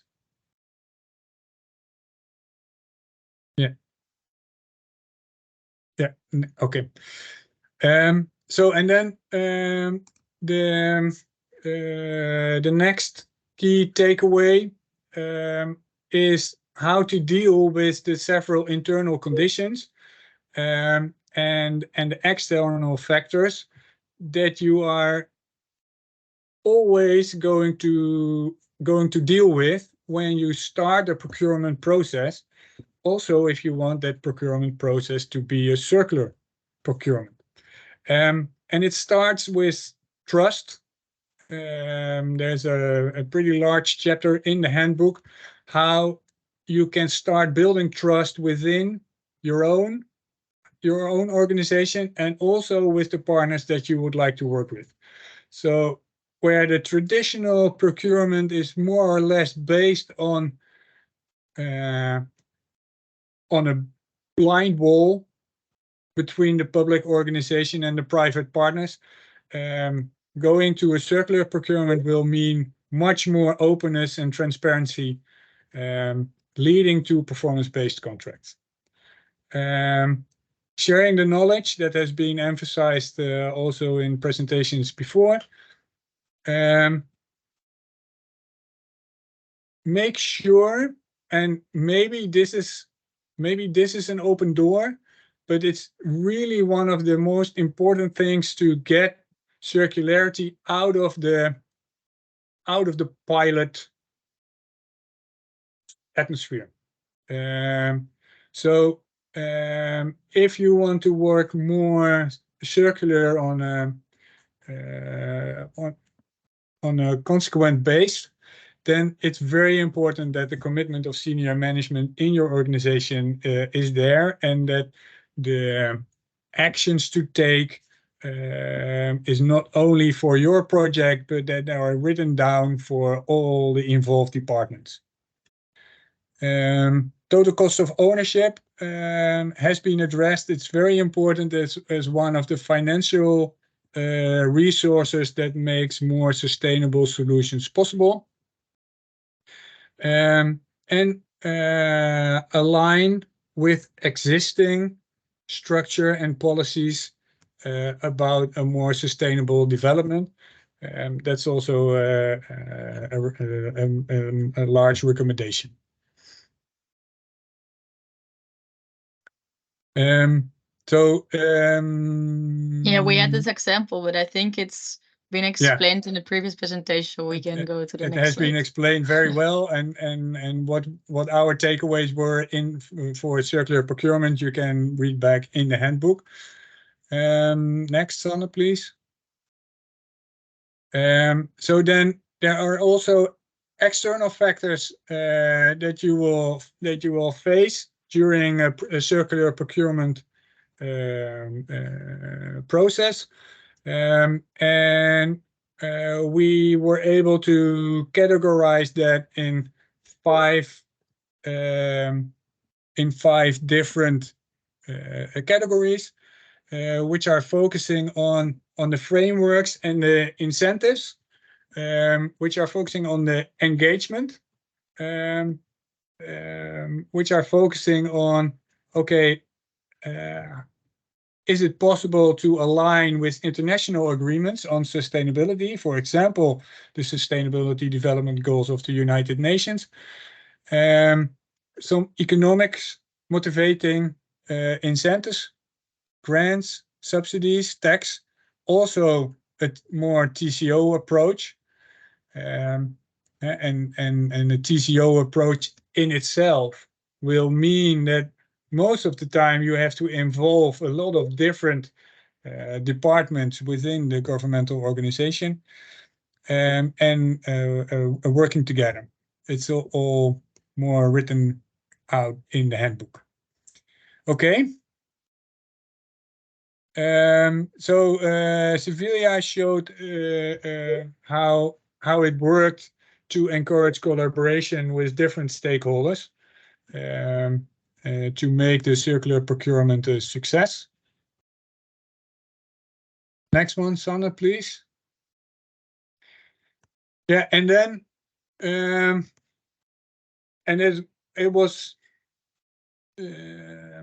well, we've added a bit of our own experiences, of our own insights to this key takeaways of the CityLoop projects, because it's a combination of a lot of more or less pilot projects, and how do we get it one step further? So circular projects, including the procurement of circular projects, will be standard practice within your organization. So that we have several recommendations to do that based on your experiences. Yeah, and next one, I mean, you can read them how they are written down here in this presentation, and in the handbook you will find them more in detail. And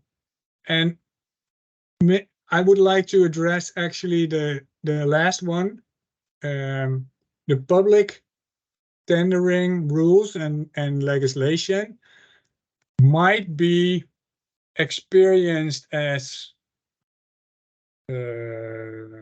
strict and not giving that much space for new ways of procurement. But I would like to challenge you to be brave in this, because there actually is a lot possible within the existing rules, and find you the right partners to look for this space and use it. Okay. Yes, then I will take over. As Jan-Jaap mentioned, I will briefly discuss and show you the toolkit. And a lot of the tools already have been talked about in the other presentations. But we clustered all the tools that were used in the CityLoops projects in this toolkit. And for every tool, we provided a clear explanation, the optimal scenario, so when to use it and how to use it, and also the aim of the tool. And also an example from every city how it is being used and when it is being used. And we there are tools that are used in construction demolition, but there are also tools that can be used in biowaste, and also they can sometimes be used in both. So I will briefly show how it looks. So here's the summary of all the tools in the pre-tender, during, and the post-tender phase. And then if we look at a specific tool, so the visualization tool, we can see that this is for the construction. We have a small explanation, when and how it has been used, the reference project, and also the aim of the tool. And I think there is also a link in the toolkit, in every toolkit, to the website of CityLoops, so that you can find more information on the cities. But yeah, this is how it looks, and I will not discuss any of the tools, but I will just briefly go through them. And the last one for the past tender phase. Yeah, I think that's it for our presentation. Are there any questions? I will just stop presenting. Yes, we actually have 3 minutes for questions. That's perfect, Sanne. Anybody who has a question about the procurement? People are already asking for the link to the report, and that's not quite finished, but almost. It's being layouted and will be published at the link that is in the chat. Yes. Yeah, okay. Christian applause. Okay, great. Yeah, looking very, very much forward to being able to publish this. I think it's a very cool tool. So, yeah. And so it's the toolkit is very practical, and I would like to thank you all for your cooperation in helping us getting such a clear picture of everything that has happened within the CityLoop project. So thank you very much for that. Thank you, Jan. Then, Christian, you would like to, you have just a little bit of time to tell us about how you have been working with procurement in Bodø. You have around 10 minutes. If there is some noises, I am in the airport, so that's why you will hear it. So Martin, Sanne, and Jan, I hope that this doesn't go repetitive, because I also have worked with procurement. So we'll show you now the presentation. Does everybody see it? Yes. Yes? Okay. So I will just start. The demonstration actions from Bodø municipality. The first one is the demolition of the military airport with circular material management. The second, involving stakeholders and citizens in development of user innovative tools. And the third is to embed circularity in planning. The sustainable development goals that are related to procurement is the 8, 11, 12, and 17. specifically like more the 12 because it promotes public procurement practices that are sustainable in accordance with national policies and priorities, but also about sustainable cities and communities, and it is related to decent work and economic growth. So what is going on for us in the climate and energy plan? So our strategy says that we must follow the methodology content in the program, innovative public procurement. And this is a program of Norway that is called Leverandørutvikling program, and is where you develop your suppliers and you use market dialogue to have better opportunities. This is the municipality itself. The building that you see in the front is the old part of the municipality, while the building in the back is the new part of the building. So Bodo is and has been through time very circular and taking into consideration not destroying use for destroying buildings. But then we have the strategies. So if you see in here, circularity, how circularity goes inside procurement. Well, we could think that regulations and practices are the same, but no, we have to find synergy to be able to put criteria into the tender basis. Which of the criteria? Our criteria, qualification criteria, and criteria specifications. The differences, our criteria, you ask, for example, a percentage about circularity, about environment, about how much is important for that tender. Qualification, if the person or the supplier that is going to supply these services or products is actually able to deliver them. And criteria specifications, well, you will reuse these rocks, you will reuse these materials, you will use this part. So it's like that how it works. The barriers are resources. Sometimes it becomes more expensive. Existing technologies, maybe they are not available in the place. Regulations, collaboration, communication between public and private, and also with inside the institutions, experience with it, support and knowledge. We had from October 2022 our new climate, our new strategy for procurement, which implies the three bottom line: economic, environmental, and societal, as well as the quality of the goods and services. And it is with the supply of innovation, cooperation, digitalization, and system support, as well as a change in the organizational change and governance. And like that, we can have these opportunities. Being more efficient, having better approval of these tenders, happy stakeholders, smart decision making, reduce environmental footprint, continue with innovation, development, and city planning. We have, how is the process? In 2020, we had the smart architecture market dialogue, and that was about finding a smart use of how we can have better construction. Then in 2021, environmental requirements for zero emission construction sites. And as well in 2021, acquisition of electric vehicles. These aspects ended up in this tender, the tender of Shogata, that was with environmental aware criteria of 35%. The national requirements asked for 30%, and we were a little bit more ambitious with it. And it was the first zero emission project in northern Norway. What we asked, circular solutions were considered into the evaluation: reuse or preservation of materials for reuse, avoid single-use plastics, sorting of the waste, and contribute positively to our goals and the use of electric machinery, so no fossil fuels. Then we had to implement something called intermediate storage facilities that you see here in the picture. Why? Because when we had like all of those masses that were going to be reused, we need to plan where are we going to put them in the meantime, and how are we going to bring them back, and which type of transport, which in this case, the transports that we use were electrical. The regulations here in Norway are contained in the TEC 17, in the 95, which is about the construction waste and reuse, and also about the waste plan.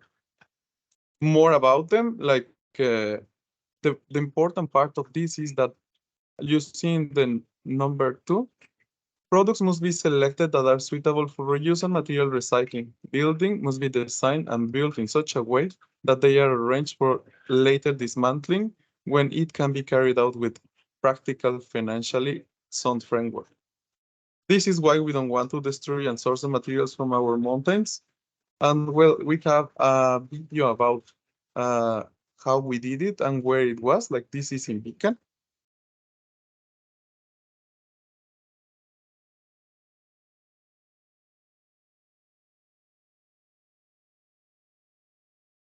The rocks that are behind were rocks that were reused. And they are with Iris Alten, which is the waste management company. So it's a collaboration between public, private,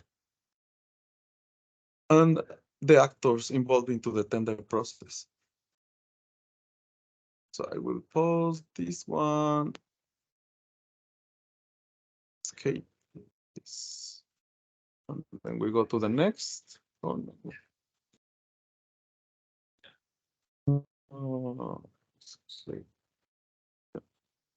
And then in here, as you can see, here is the picture. So in the picture, you see to the right, a politician, in the middle, like all the operational workers, and the part of the municipality that was working on the project. Now in 2023, this is still a work in progress. But what has happened with the project CityLoops? We did a study about the award criteria through the years from 2019 to 2022. And now, as we can see, in 2019, 3 of our tenders were including environment, while in 2022, there were 15 of our tenders that included environmental criteria. So as you can see, there were more categories that included them and more competition announcements that included them. Why is all of this important? This is important for city planning. This is important for continue building smart and sustainable cities. And it is important because we live in the Arctic, and in the Arctic, we get a lot of the problems caused by climate change. So we are twice as much vulnerable for change.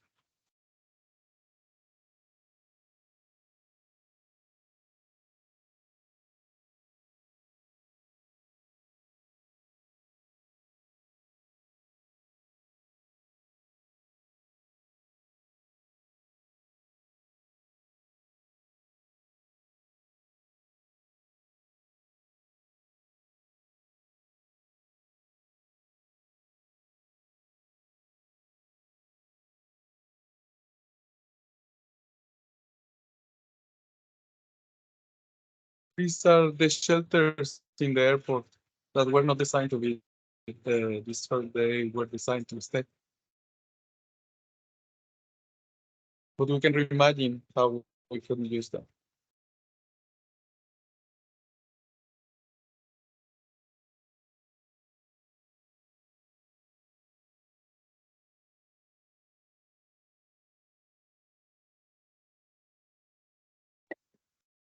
So the best way to do changes is to start to do changes. And then I like to end up with this phrase from Haval Siversen, that nobody, ingen can come over for we big a brew. Nobody can come over before we build a bridge. So first, spot the problem, find a group of collaborators, establish commitments, negotiate and ideate together, plan, implement, evaluate, and restart. And find your collaborative learning network who will support you. In our case, that we have been so happy to being able to collaborate with all of you guys and with other people who have come along on the way. And thank you. If you have any questions, just ask. I'm here. Thank you very much, Christian. So if there is one question for Christian, I think we have time for that.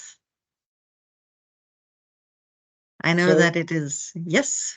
Yeah, I would like to ask one question. So yes. if we combine like the presentation before and your and what you did, Christian, in the toolkit, there is this life cycle assessment for demolition and renovated sites, which is a very specific instrument, which was used in Bodo.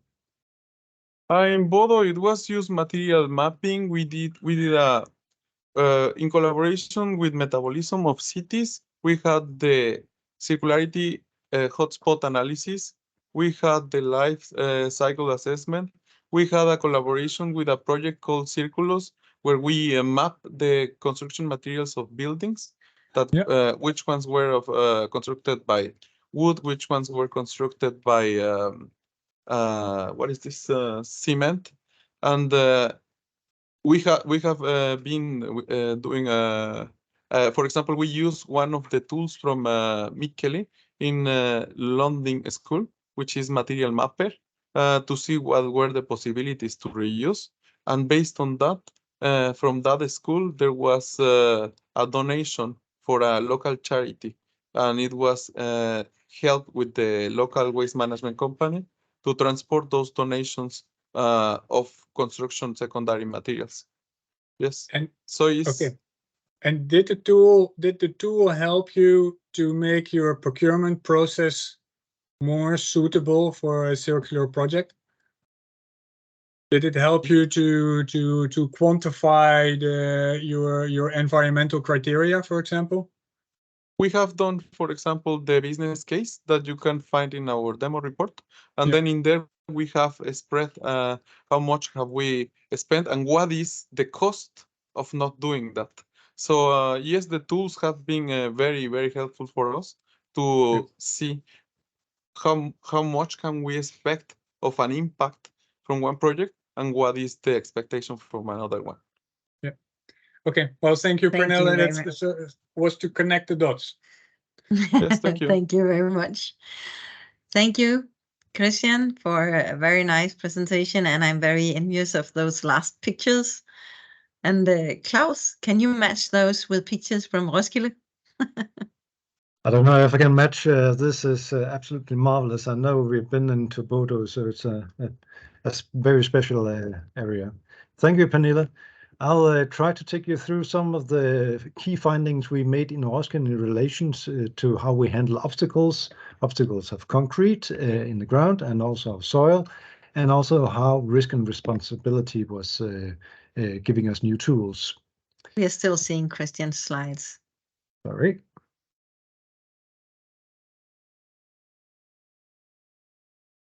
Great, thank you.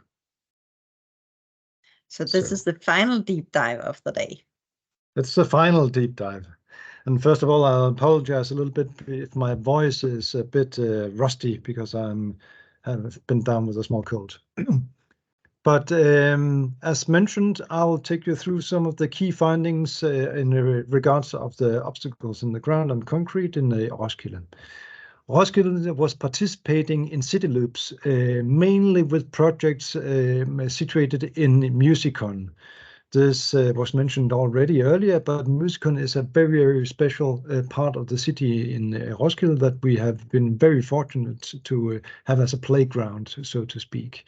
It's an old industrial area, old concrete factory area of 250,000 square meters, where it has been slowly over the course of the last 10 to 15 years been transformed into a creative city, part of the city.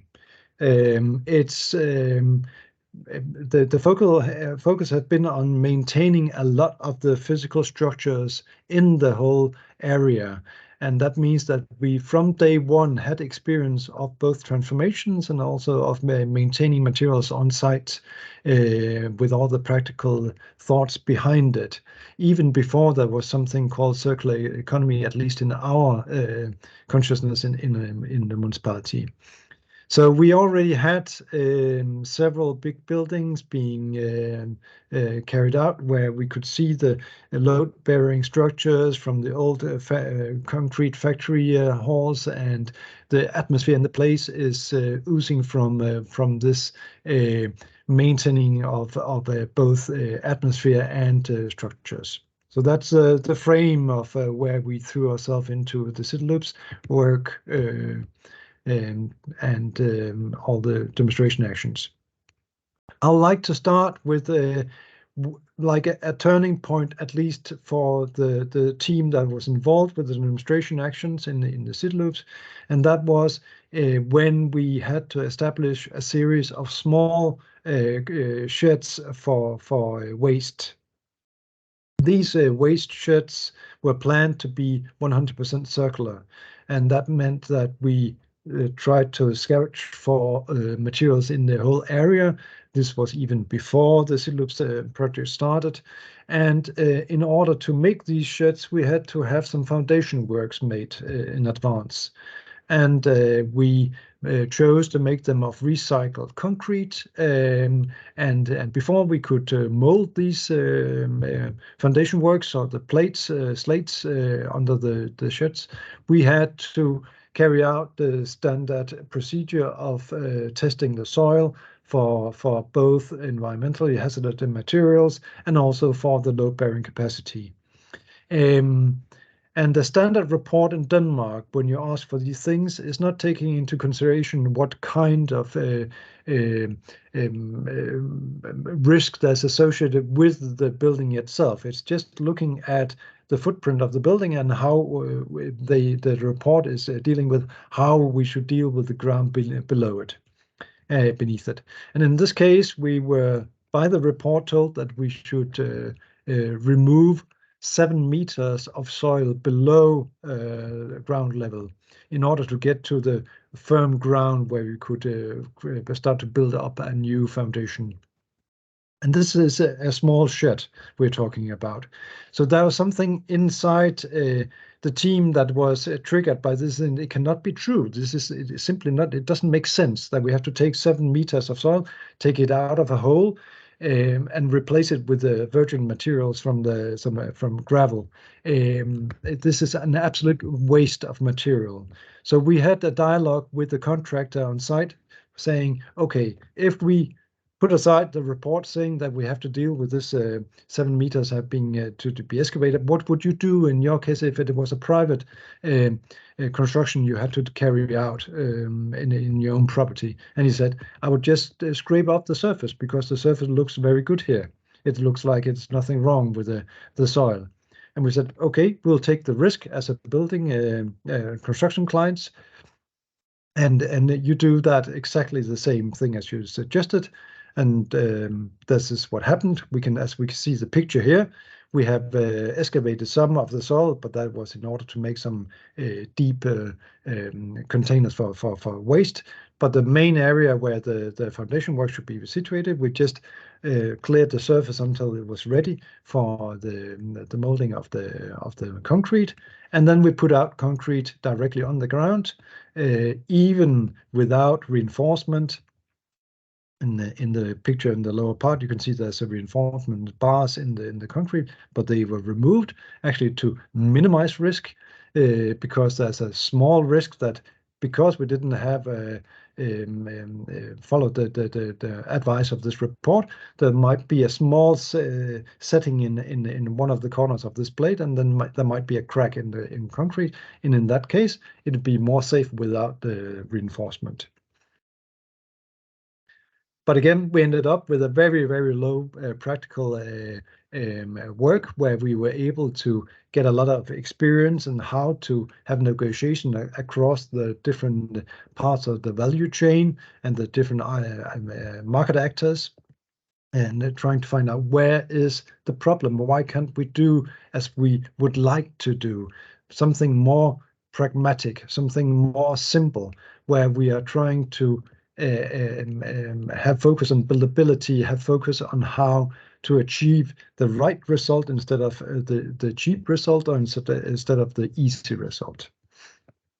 And these thoughts we took with us into in bigger commercial projects.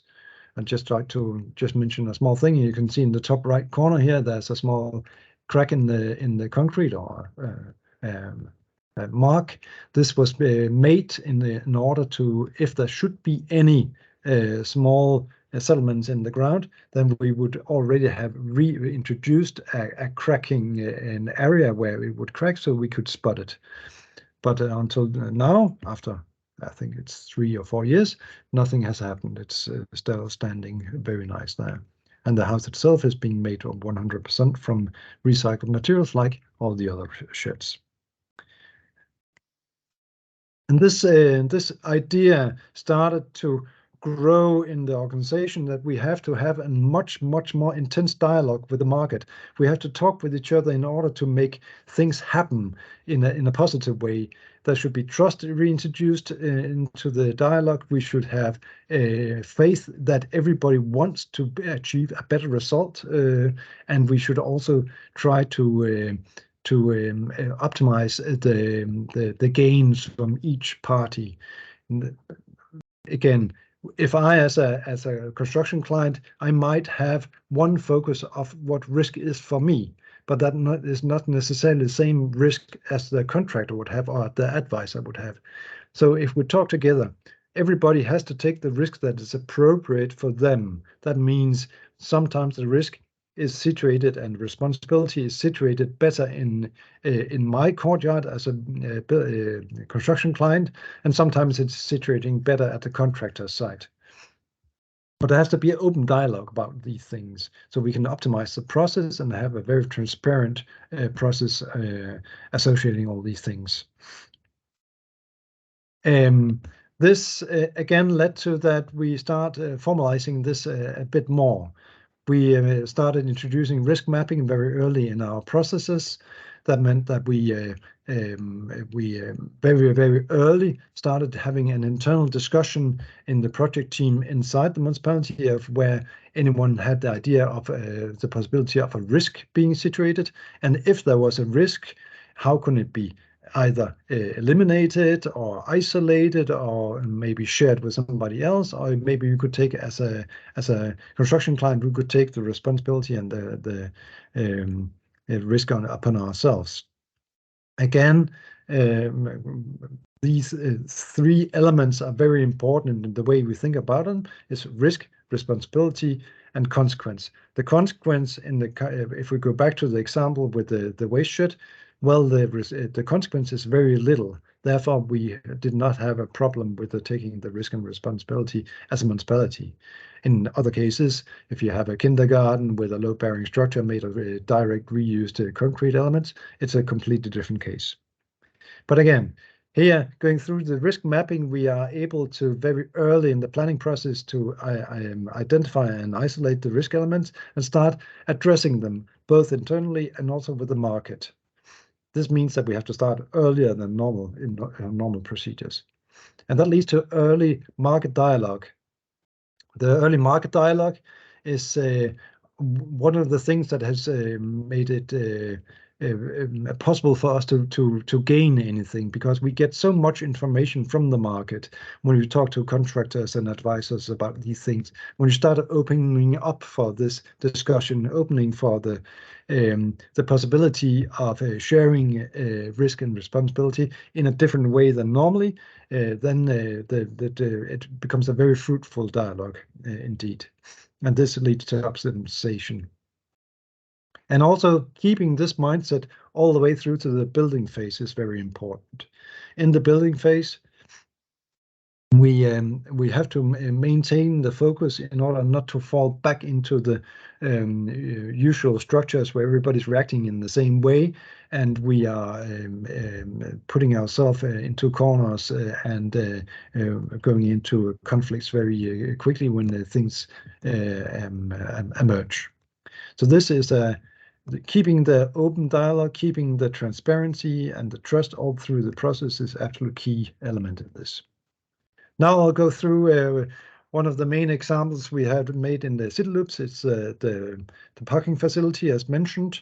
It's the first parking facility being built in Musicon, and it was very clear that we had to have the tender and everything leading up to the building and the construction itself was based upon the thoughts and things we have experienced already. So it was made as a turnkey contract, and that means, and we also had a fixed price tender. The fixed price tender has shown us, at least in the municipality, that it's a very, very good way of sending a signal to the market that, okay, price is not the most important for us. Instead of going always after lowest price possible for the award criteria, we take price out of the award criteria by having a fixed price. That means that we have best ratio between price and quality, where only sub-criteria is quality. And that means, again, that everybody knows that the competition is only looking at quality. The price is already dealt with. That's simply on page 1 in the tendering material. It says how much. This is how much. And then we don't want to talk about that anymore. And then the discussion is going into much more fun things, like where to get more circular materials and how to reintegrate soil and things like that. In the case of the parking facility, as mentioned with the waste sheds, we have these geological investigation in advance, and they showed us that there was big obstacles in the ground. This is absolutely normal in Musicon because it's an old concrete factory, as mentioned, and that means that many times they had waste being put into the ground because that was a normal practice at that time. And then the same in this area, we could expect high amount of obstacles in the ground, but again, we were not able to tell the contractor exactly how much that would be in the ground.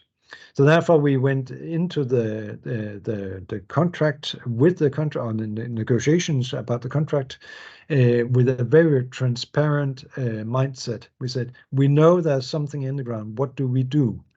They suggested that we could put steel points in the bars being rammed into the ground and several other things. We agreed upon them, and then in the succession of that, we also agreed that if there should be more obstacles in the ground than we could handle, then we would together inspect the area on site and discuss what should be done further there.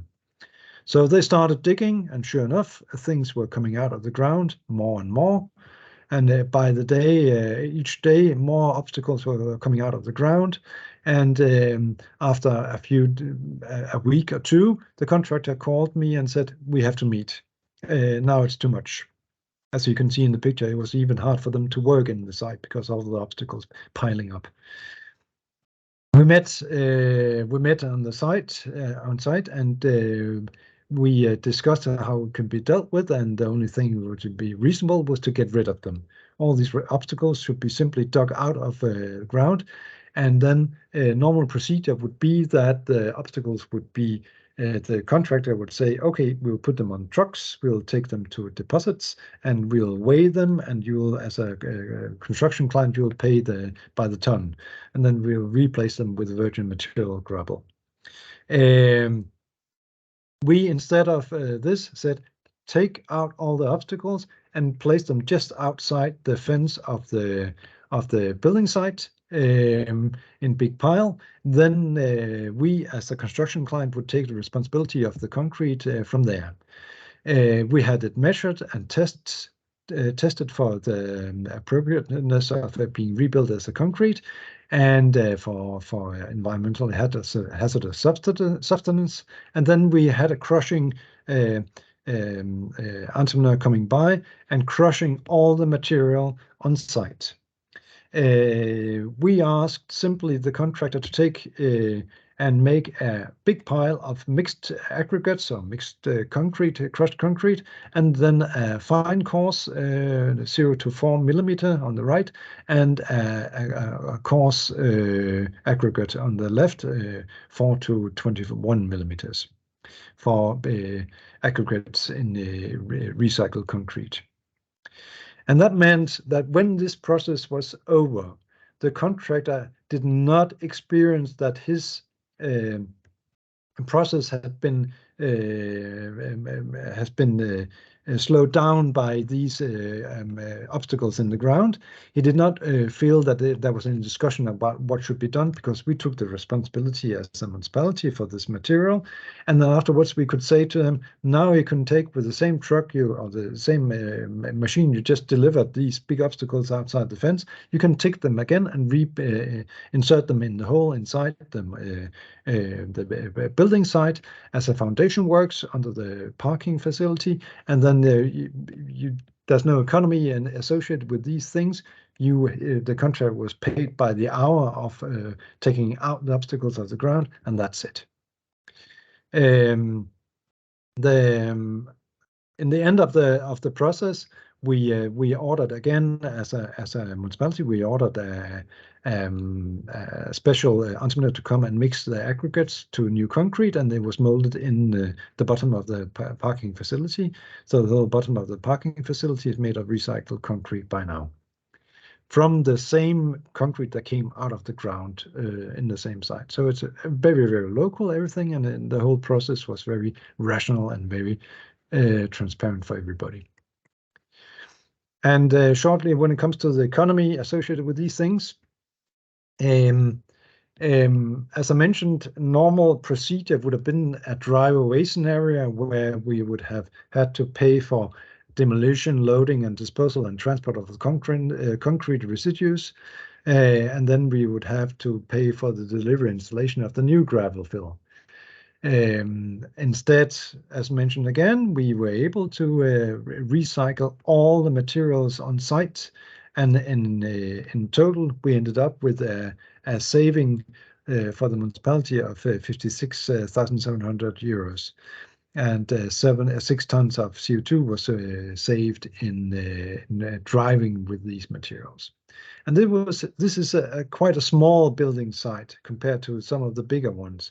So again, this shows that something that potentially could have been a high risk for everybody that could contribute to a bad atmosphere in the project, and also could have removed trust amongst the different parties there.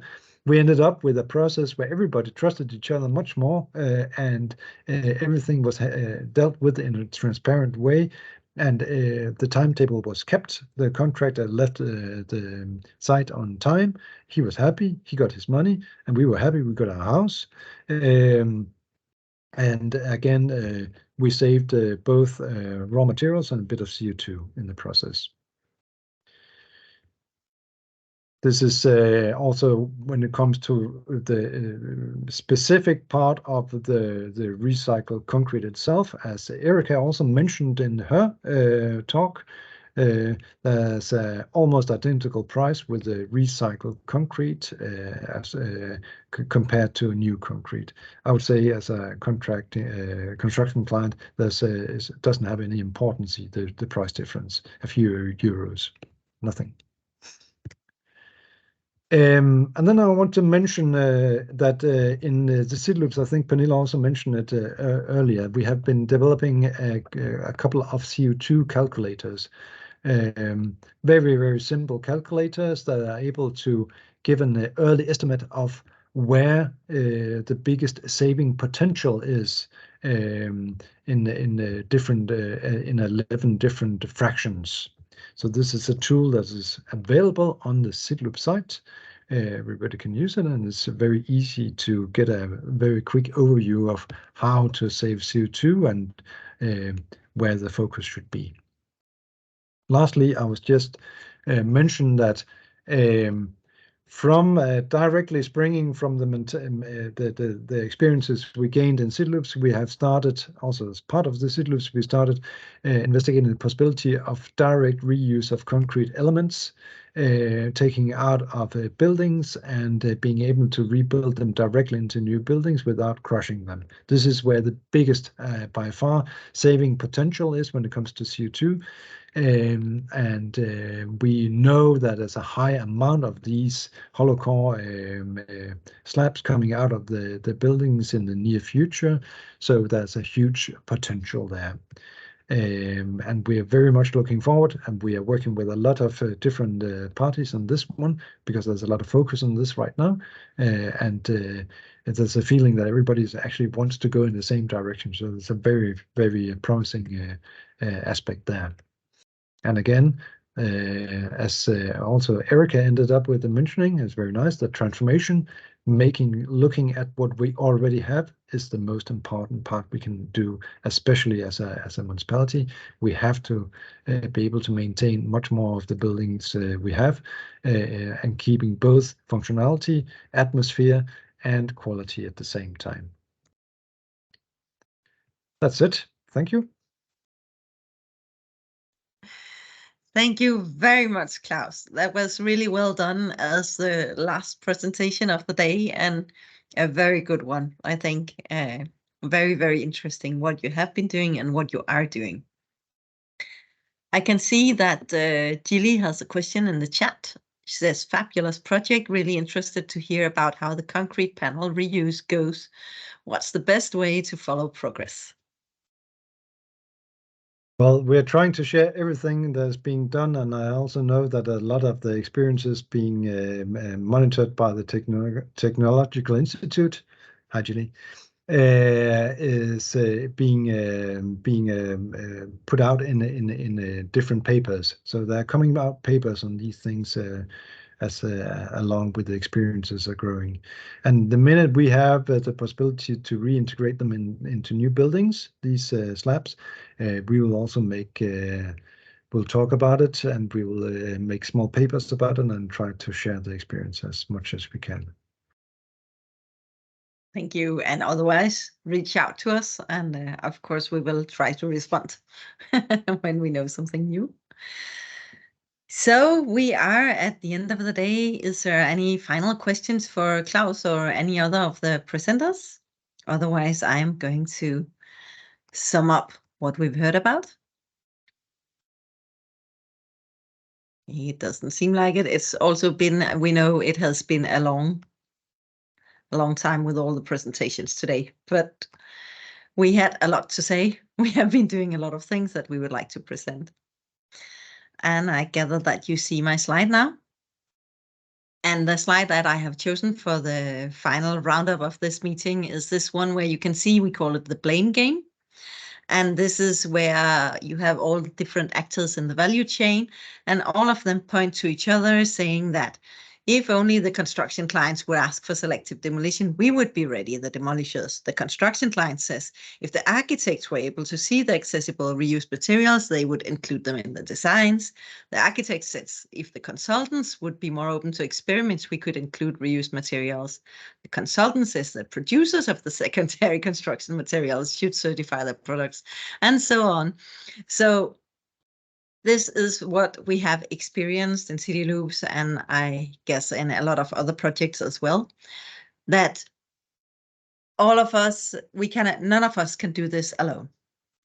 And everybody is pointing to each other in this value chain, and all of these are actually valid actions that need to be taken. So it means that all of us need to stop doing business as usual. We all need to do things differently, and we need to work together on doing it to solve this problem and create the flow. And I tried writing down a few words during the presentations today. And I think that what we can take away is the key learnings is that keep pushing. This is what we've been doing in CityLoops in all of the projects.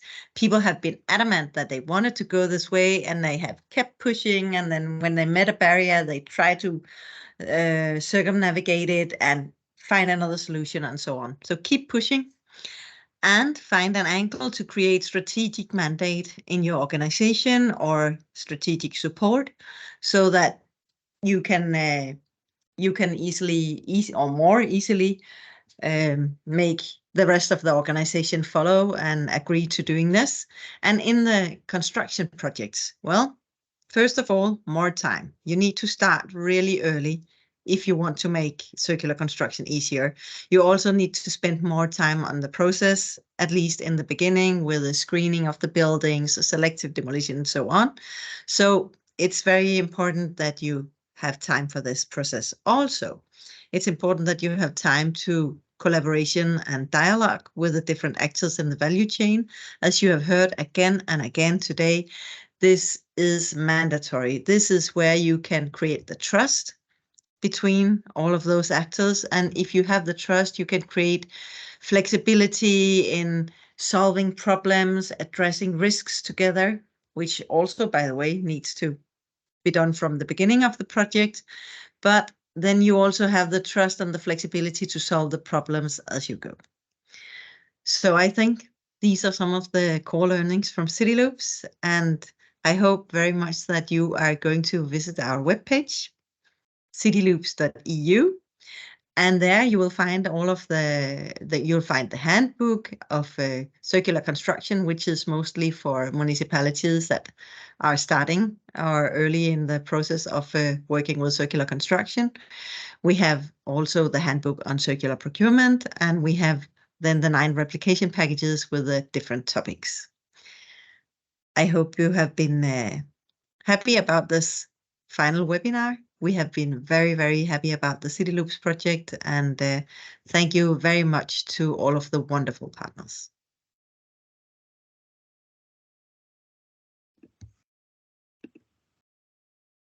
Thank you. Bye. Thank you. Thank you. Yeah, Thank you Pernille. very much. Thank you, Thank you Penny. so much. Thank you. everyone. Bye. Bye. Bye. Bye. Bye. Thank you.